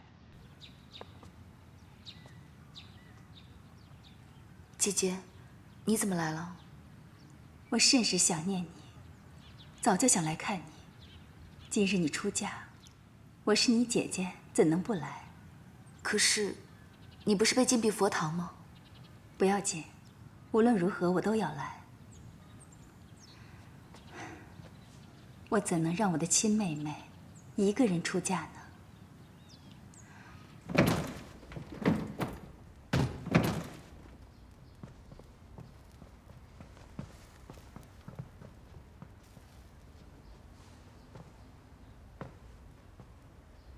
这些嫁妆都是本宫亲自为伽罗准备的，杨坚，你一定要好好待伽罗。本宫这个妹妹，从此就交给你了。王后，纳征当日我未说完的话，今日便一并说完。我不会娶三妻四妾，这辈子我只有伽罗一个妻子。如此，自是最好。伽罗，这些嫁妆中有我当年的嫁妆，带来给你，就当是父亲母亲为你准备的。我独孤家的女儿出嫁，嫁妆理应是独孤家的。谢谢你，姐姐。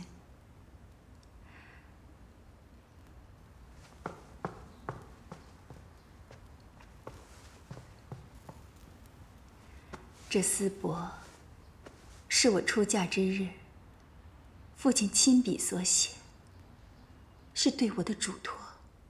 今日我将此物转赠于你，就如同父亲陪伴在侧，送你出嫁。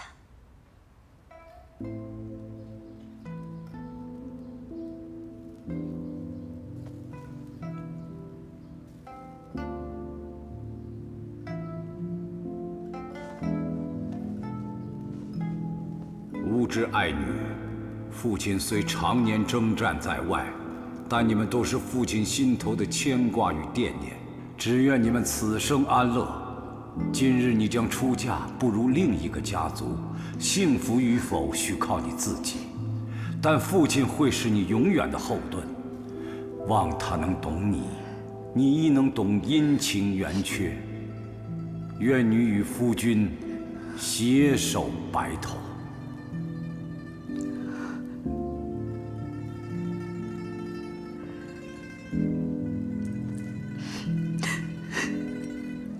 不哭了，这个是天王赏赐的西域送来的葡萄美酒，祝你们夫妻恩爱，永结同心。谢天王。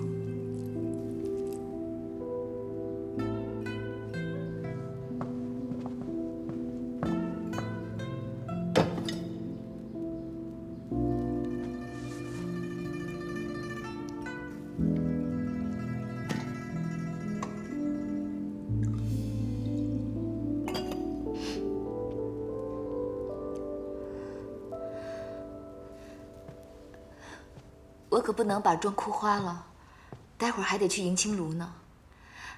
多谢大姐与天王，我与杨坚先款待相邻，稍后自会去随国公府。王后，您出宫多时，未免不必要的麻烦，是否先行回宫啊？啊，不会误了吉时吧？姐姐放心，不会耽误。大冢宰到。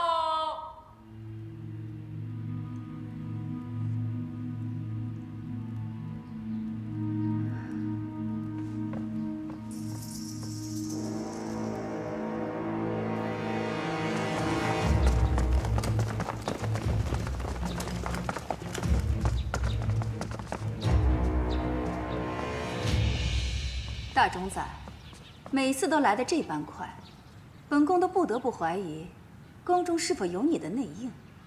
3月未到，擅自出宫，身为一国之后，无视法度，不守旨意。王后自己有错在先，却还有脸质问于我？是天王准许本宫出宫的。本宫送亲妹妹出嫁，何错之有？你也知道本宫是王后，你一介臣子，对本宫大声呼喝，究竟是谁目无尊长，以下犯上？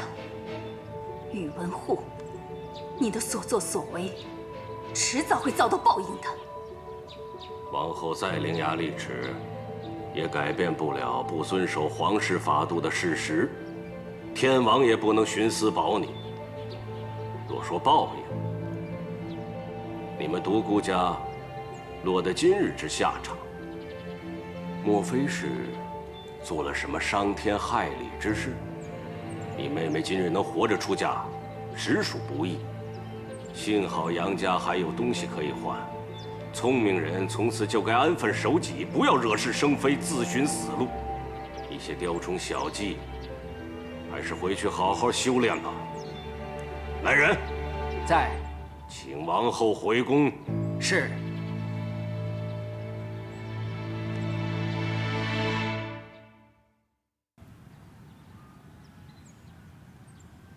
幸好杨家还有东西可以换。聪明人从此就该安分守己，不要惹是生非，自寻死路。一些雕虫小技，还是回去好好修炼吧。来人，在，请王后回宫。是。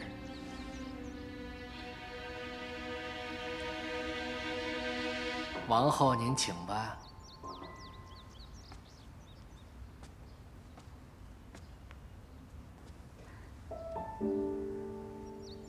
伽罗，姐姐今日来，就是想亲自送你出嫁。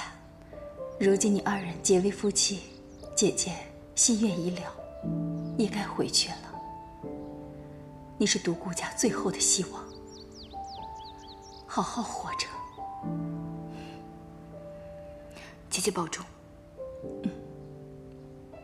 王后，请吧。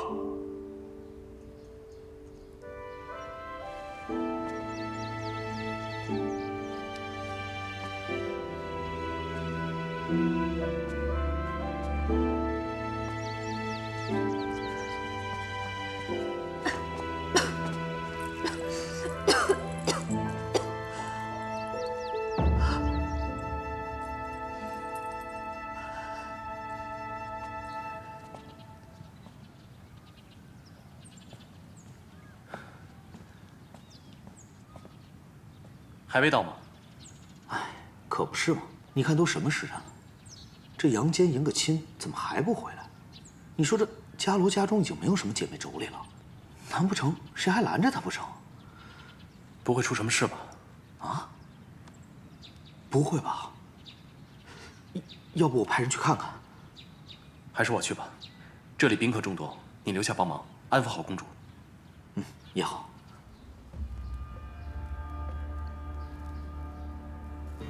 大冢宰，前事莫提。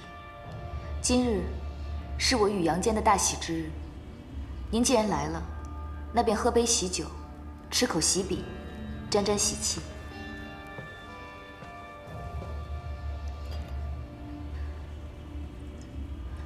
这是天王御赐的葡萄酒，姐姐说这是特地从西域运来的。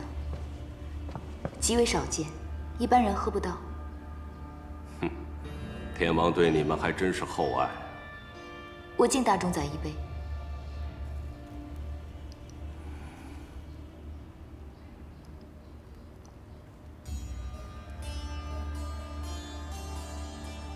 大冢宰，您是怕我在酒中下毒吗？难道大冢宰以为我真的还会继续和您作对？不死不休吗？我随太祖打天下至今，大风大浪经历无数，与我作对之人还少吗？如今都化为一堆白骨了。此刻，王后还在回宫的路上，杨家正在迎宾。我还要感谢杨将军，加上他亲手奉上的2支精兵，如今从皇宫到整个长安城，尽在我掌控之中。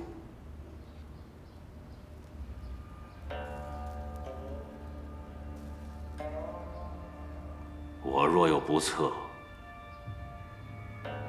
所有人都得给我陪葬。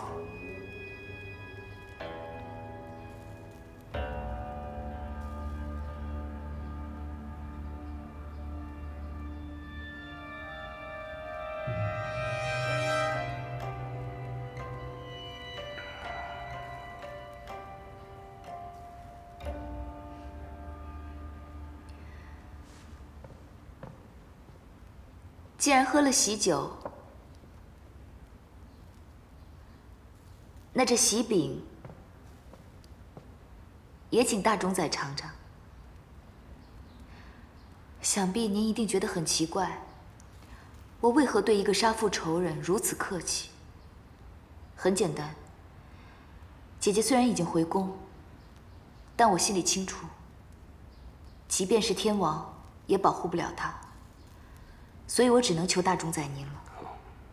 姐姐已是我在这个世上唯一的亲人了，我只希望她后半生无忧无虑，好好做她的王后。为此，我可以当过去一笔勾销，从今往后，大家相安无事。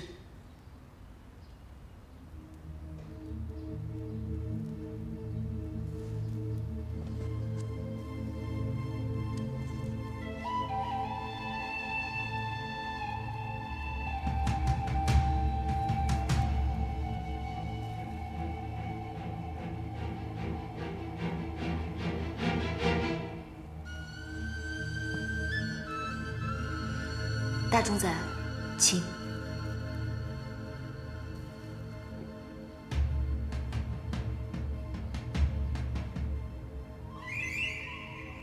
宇文护，你奸猾一生，万万想不到，只有同时喝下这酒，吃下这饼，才会毒发。今日便是你的死期。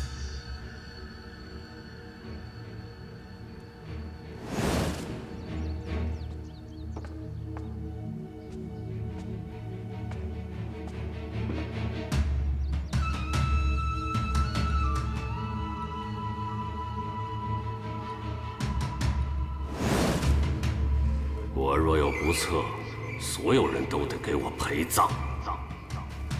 饼中一定有毒。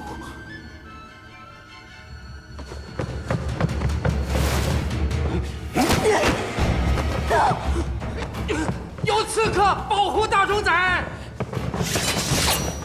再过来我就杀了他！不用管他，抓住刺客，要活口。宇文护，你这个奸贼！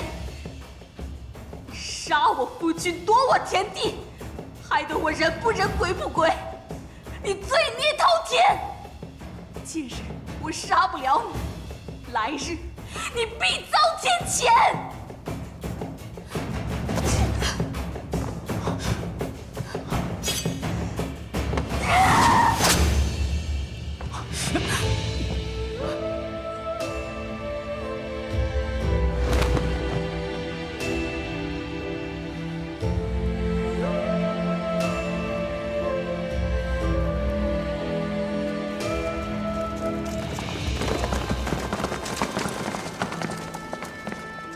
五个人等，全都退出！不行，这些人必定与刺客有关，全部都要抓起来审问。不必了，这些人还没这个胆量。敢借婚礼行凶者，就在这堂上。来人，将此2人拿下！慢着，慢着！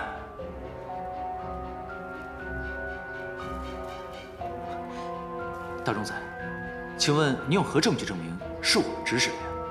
你们突然与公主同日成亲，又弄了这么大的排场，故意引我前来，分明就是阴谋。难道还想脱身？大冢宰，刺客已死，只是一个寻常妇人，他为何要杀你？刚才已经说得清清楚楚，是你晋国公府欺压百姓，害人在先，与杨家毫无关系。是啊，大冢宰，我们若真有暗杀之心，岂会派这样一个使无缚鸡之力的女人？况且，刚才她还挟持了伽罗作为人质，各位皆亲眼所见呀。大冢宰，您可不能妄加猜测呀。独孤伽罗，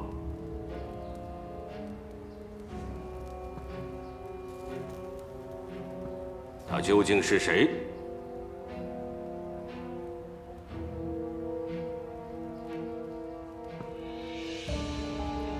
他必定是你独孤家的人，对不对？独孤家的人只剩下伽罗一个，相信这一点，大冢宰您比任何人都清楚。你说话呀！他人是死了，但我可以让他死无全尸。大冢宰向来斩草除根，岂会留我独孤家活口？我不知他是谁。大冢宰若有心对付杨家，用这样的理由，如何堵天下悠悠之口？你的嘴与你父亲的骨头一样硬。好，既然如此，来人，在，将刺客的尸首带走。是。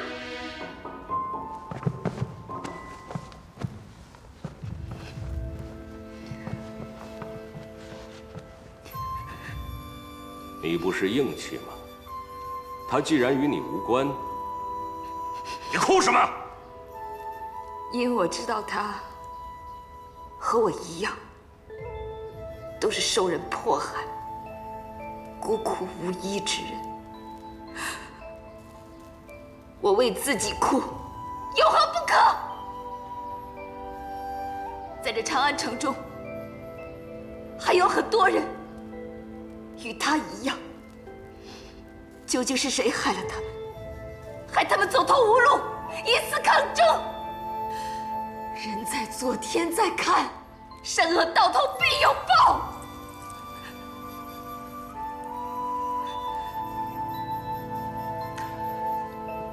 大冢宰，刺客已拿下，即便死了还是可以查的。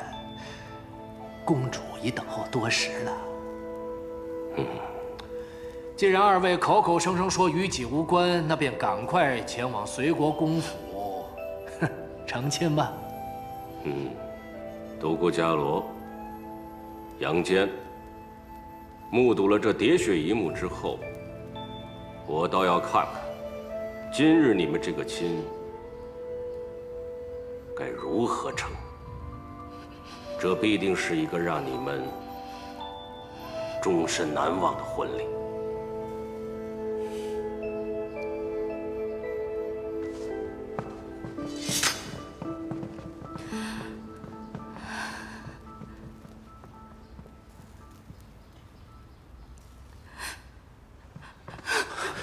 伽罗，她是我大嫂，她是我大嫂。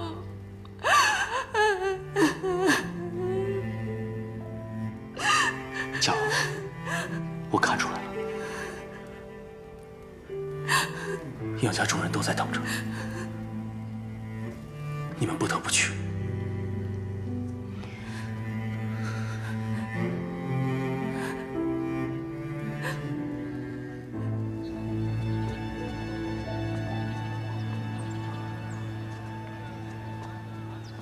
独孤家真的没了，但杨家还在，我不能倒下。我们一定要成亲。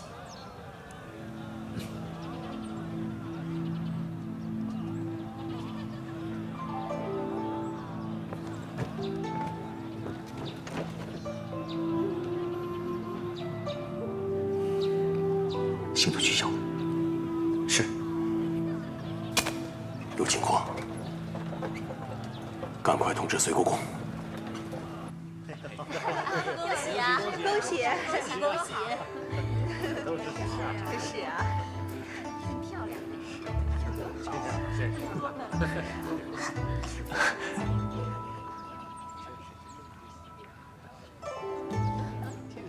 恭喜啊！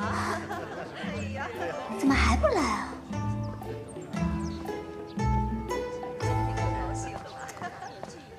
这吉时都已经过了，到底什么时候来啊？哎呦，到底要等到何时嘛？大喜之日就如此待我以后要怎么把她当做大嫂看待哦？公主，稍安勿躁，莫急莫气，稍微再等一会儿，就当是为了我吧。这可是你说的，若不是为了你，我早就翻脸了。是，公主你最温柔贤惠了。心腹来了，心腹来了，郎中，心腹来了。好。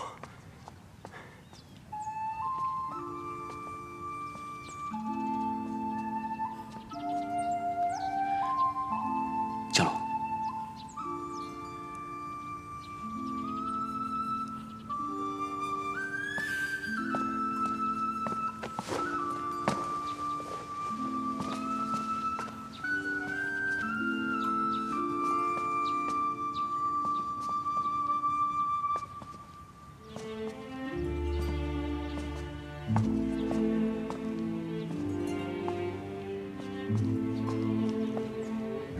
大嫂，你怎么走得那么慢呀？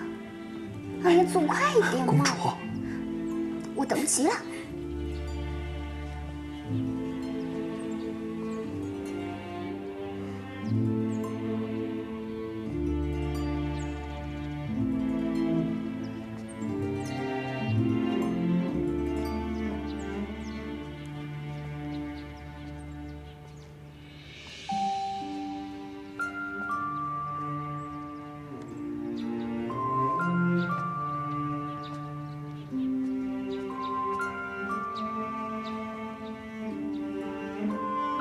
杨福，行，交拜礼。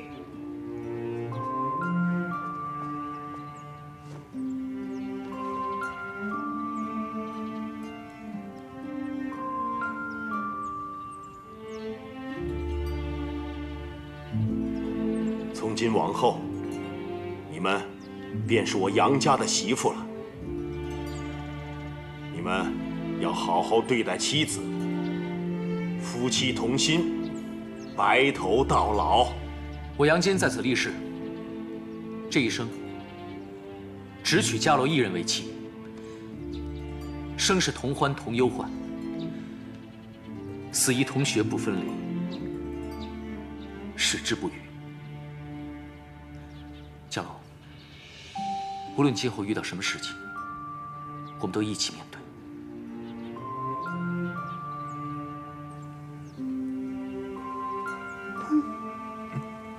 你以后也要如此待我。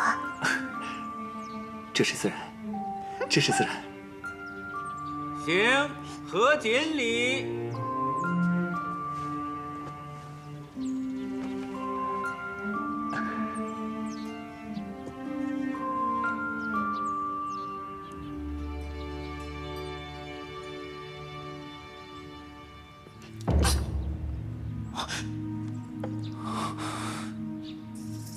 伽罗，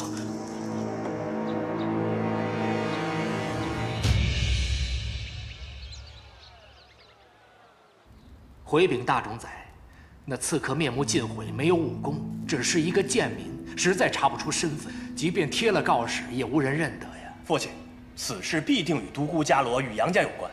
早听我的话，将他们通通除掉，一了百了，哪还会有这些破事？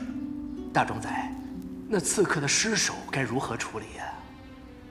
扔到野外，喂狗。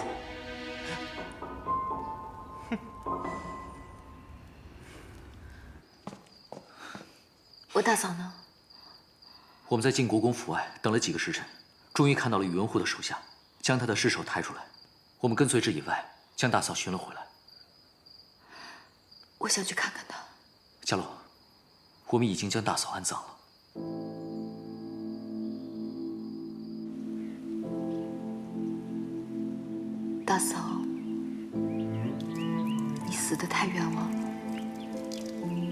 若非我冲动行事，你也不会因为要救我而如此惨烈。宇文护羽翼丰满，硬拼只是徒劳。我已费尽心机，最后还要搭上你的性命，伽罗好悔。我们之前将事情想得太过简单了，宇文护如今必更加防备，想要除掉他，还需有全局的计划，一步一步来。若贸然行动，只会造成更多无辜的牺牲。如今我的亲人一个个离开，我一定要清醒，要理智，慢慢积蓄力量，要以正义令宇文护伏法，为大周除害。大佬，我们不该以命换命。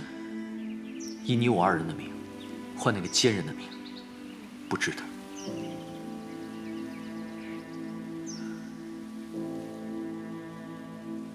伽罗，有件事情我早该告诉你，你大哥还活着。我大哥还活着，他在哪里？你莫着急，你大哥如今隐姓埋名，在调查宇文护一党的罪证。他再三叮嘱我，让我不要告诉你。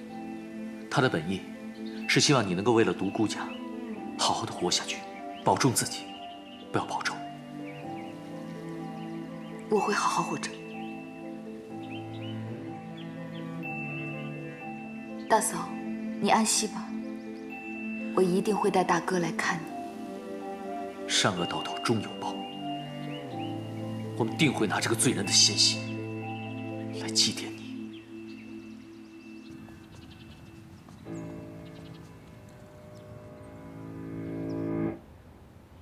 听闻大冢宰前几日遇刺，为查明刺客身份，闹的是废反迎天，可有查出了什么？没有。天王，但刺客如此胆大妄为，回禀天王，经秋官府核查，此案确系刺客一人所为，并无疑点。那既然如此，便可结案。众卿还有何事要议？如若没有，便退朝吧。且慢。天王，臣有事启奏。王后，不好了！何事如此慌张？是大冢宰，他正当着众臣的面逼天王废后。王后，奴婢去请太医。不必了，南枝，为我梳妆更衣。是。王后并无过错，为何废后？王后屡屡犯错，先是为罪臣独孤信修墓立碑，违背皇室法度，被罚禁闭佛堂3月，此乃天王亲自下的旨意。可他却不顾禁令，私自出宫，踏足罪臣府邸，试问一个不守法度、失德败行的王后，如何母仪天下？天王，魏国公并未被定罪，修墓立碑、陪妹出嫁，皆是人之常情啊。是朕准许王后出宫的，王后并未抗旨啊。王后为了一己私念，祸主媚上，又使天王出尔反尔，朝令夕改。王后此举，将天王权威置于何地啊？欺君犯上，祸乱朝纲的人是你，宇文护。王后，朝堂大殿，岂容后宫妇人涉足？来人，将王后请出大殿。大胆！天王还未发话，你区区一个臣子，竟敢发号施令！宇文护，你又将天王权威置于何地？你这还不是犯上作乱吗？王后，天王宽厚仁明，敬你是他堂兄，以礼相待。可人善被人欺，天王才是一国之君，而你却怀不臣之心，妄图凌驾天王之上，臣子霸政，架空军权，是为奸臣，其罪当诛。王后，一派胡言！王，王后不遵祖宗礼法，后宫干政，请即刻废后。王后，你先回寝宫去吧，朝堂之事，朕自会处理。宇文护，我今日赶来，便没想过再居王后之位。天王，臣妾只想让天下人都知道，宇文护他狼子野心，残害忠良。若是再任由他把持朝政，大周必定朝纲大乱，国破人亡。妖言惑众，来人，将他拖出去！住手！大冢宰，天王尚未发话，王后便仍是一国之母，岂容你如此对待？你知道什么？她病入膏肓，神志不清，还有什么资格再当王后？拖出去！王后，大冢宰，你……宇文护，你以为你真能只手遮天吗？举头三尺有神明，你必定会遭报应的。天王，臣妾无能，不能再继续陪伴天王了。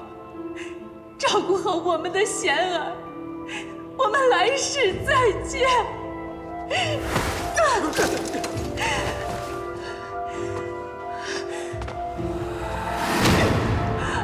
王后，王后。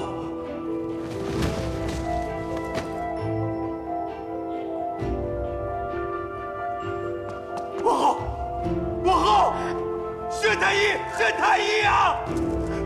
王后，你天王，千万别再君不君，臣不臣，要做一个名副其实的天王。王后。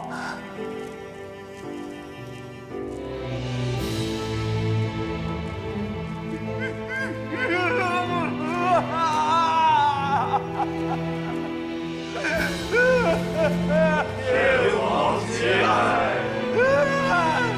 王后，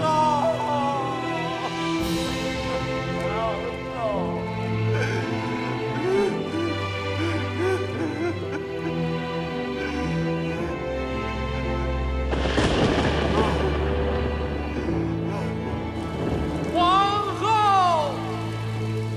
宾天。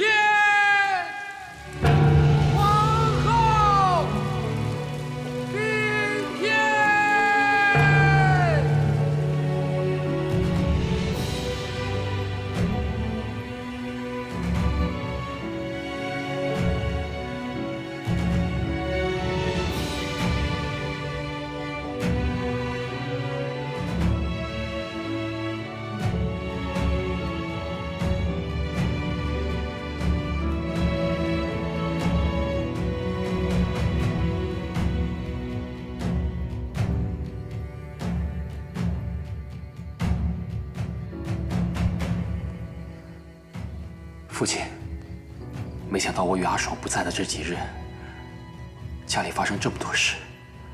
皇后嫂嫂是个好人，你们若是不敢劝她，我去劝。来，让大嫂发泄一下吧。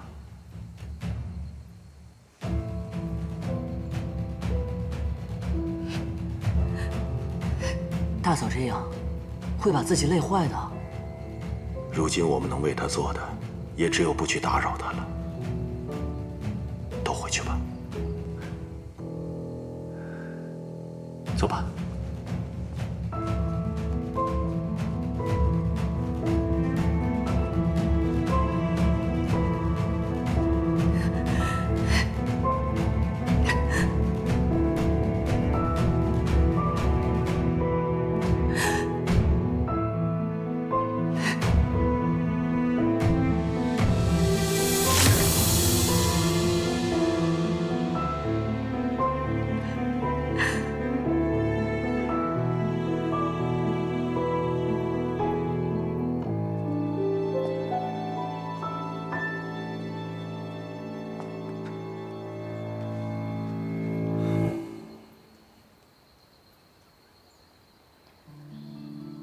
大姐也离我而去了。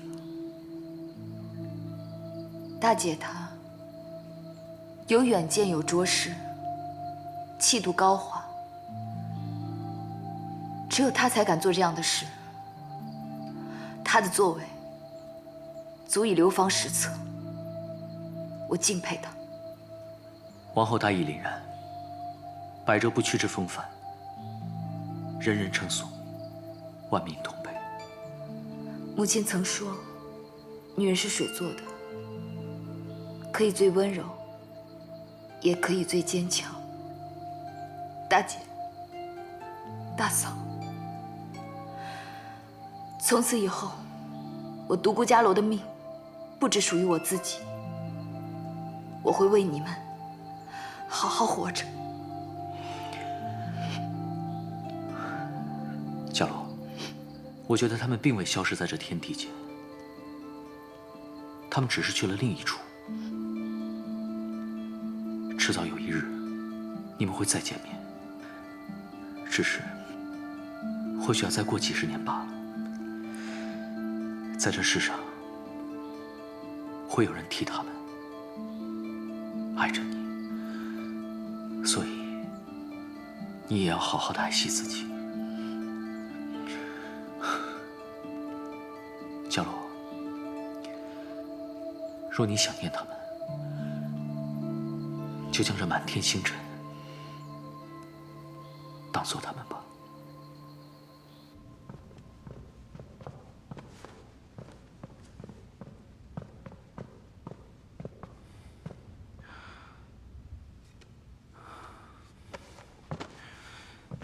参见天王。参见父王。天王，臣弟知道天王悲痛难抑，更知天王心念王后。可天王是一国之君，不能不理朝政啊！大哥，难道你忘了身为天王的责任了吗？难道你忘了当年我们兄弟三人跟随父王东征西战的雄心了吗？难道你忘了父王对你的期望？记得那次狩猎，父王夸三哥勇武，夸我沉着稳重，但其实有勇有谋的却是大哥你呀！父王将铁弓赐给我，是因父王觉得以大哥你的才智，无需这把铁弓。阿勇要这弓没用，只有大哥带领臣弟，才能张弓搭箭，一统江山呐！如今太子殿下亦渐渐长大，看见天王如此行事，你让他以后如何效仿？天王，臣弟恳请天王重振朝纲啊！父王，母后临终前嘱咐你，一定要做个名副其实的天王，儿臣也希望自己的父王是一个顶天立地之人。母后说，若任由宇文护独大下去，终有一日他会害死儿臣。父王，你忍心看见儿臣死在那个奸贼的手里吗？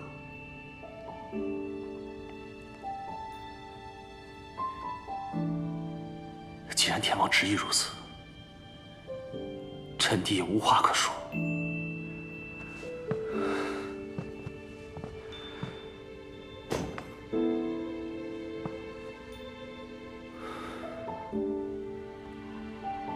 唯愿天王还记得自己的身份。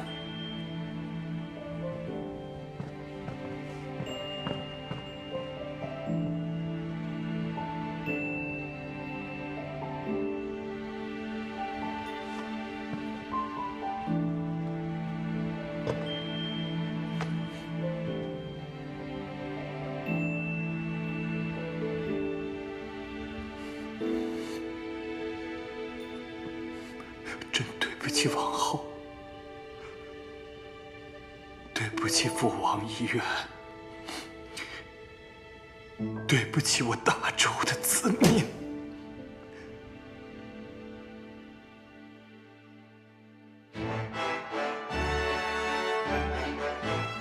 公元558年，周国大冢宰晋国公宇文护依旧全面掌控政权，王后离世，终唤醒了天王宇文毓的血性。他开始韬光养晦，表面仍为傀儡帝王，实则已开始准备一步步夺回属于自己的王权。他选择从最不易引起宇文护注意的文化做起。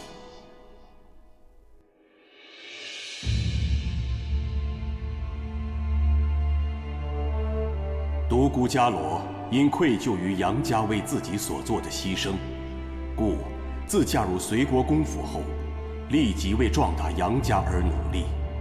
在内，他勤学持家之道，将杨家上下打理得井井有条；在外，则注重与长安文武官员诸家交好。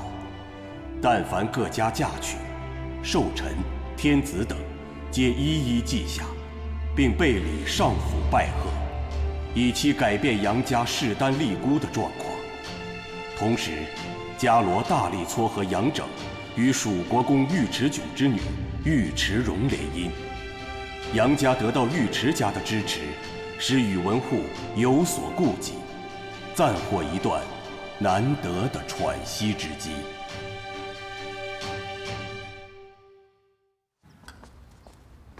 啊，父亲，你们都在啊？公主，快过来坐。静说去帮公主拿个垫子。谢二嫂好意，可我还是要坐在我家三郎身边。你呀，还是与二哥好好坐着吧，是吧，三郎？珠儿，大家都在呢。这有什么呀？都是一家人，你爱我，我爱你，有什么好遮掩的？既然你不主动，那我主动便是。夫妻之间相敬如宾可不行，就该亲亲热热，是吧，二嫂？我与你二嫂啊，可学不来你们这样。我们俩怎么了？我们俩这样挺好的呀。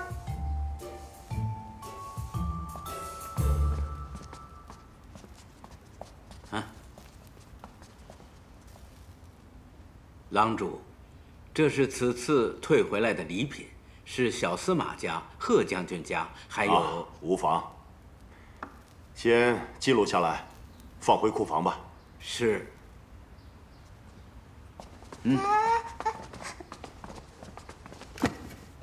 人参，大嫂，你送人参啊？哎呀，大嫂，你真是花钱讨没趣啊！外人不知道，定以为我们隋国公府钱多的没处花，可谁知我们过的都是缩衣节食的日子呀。大嫂，我才嫁进来没多久，家用已经缩减3次了。那公主，您若是缺什么，我派人给您买去。不用麻烦你，给我钱就行。珠儿，伽罗虽然缩减了3次家用，但均是在我们衣食无忧的前提下缩减的。我们挨家挨户的给人送礼，看上去似是徒劳无功，但其实已经有一些士族在跟我们来往，相信假以时日，一定会有成效。大哥大嫂，我知道你们想拉拢人壮大杨家，可是也要考虑府里的实际呀。正所谓礼尚往来，不能只有往没有来啊。府里的钱像水一样的往外流，没有几个人回礼也就罢了，还常常被人退礼。真不知道你们如何受得了这样的侮辱。反正我是觉得很丢人。今日种因，他日结果。今日未看到果，并非因错了，而是坚持才会有结果。半途而废只会前功尽弃。如今这世道，很多事情都不公平，路亦不可能畅通无阻。但是我们总得主动去争取啊，岂能放任不为呢？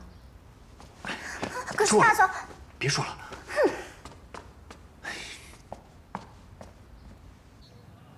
他们送的礼物都被退回来了，我嫌丢人，他们偏不觉得丢人，还说什么脸面是小事。这个独孤伽罗倒挺能折腾的，他以为靠送礼拉拢关系就能壮大杨家呀，未免天真可笑。就是啊，而且大人公对他还是听之任之，也许是因为伽罗无亲无故，所以更心疼他吧。可是伽罗却不知分寸，一个富人家，整天在外面东奔西跑的，没有一点女人的样子。堂兄，你就放心，反正他也闹不出什么动静来。我有何不放心的？任凭他们如何巴结，也无人敢在我的眼皮底下与杨家交好。堂兄，你最厉害了，有谁敢不听你的话？不过，堂兄，杨家好歹是我的夫家，你也要手下留情哦。那个伽罗就是白花钱办傻事，他为了送那些礼品啊，不停地缩减家用，我现在连一盒国本果油霜都买不起了。堂兄，你看看我皮肤又粗糙了，又黄又干的，简直像个村妇一样。你当初不是寻死觅活要嫁到杨家吗？现在嫌弃杨家穷了？堂兄，你看我按时向你禀报，你是不是该奖赏我一点什么？感情你上我这儿着吧来了。好了，想要多少，到管家那儿去支吧。啊，还是我对你最好吧。太好了，堂兄，你对我真的特别特别好。不过我们家三郎对我也是特别特别特别好，就是没钱。堂兄，你先忙，我去领钱啦。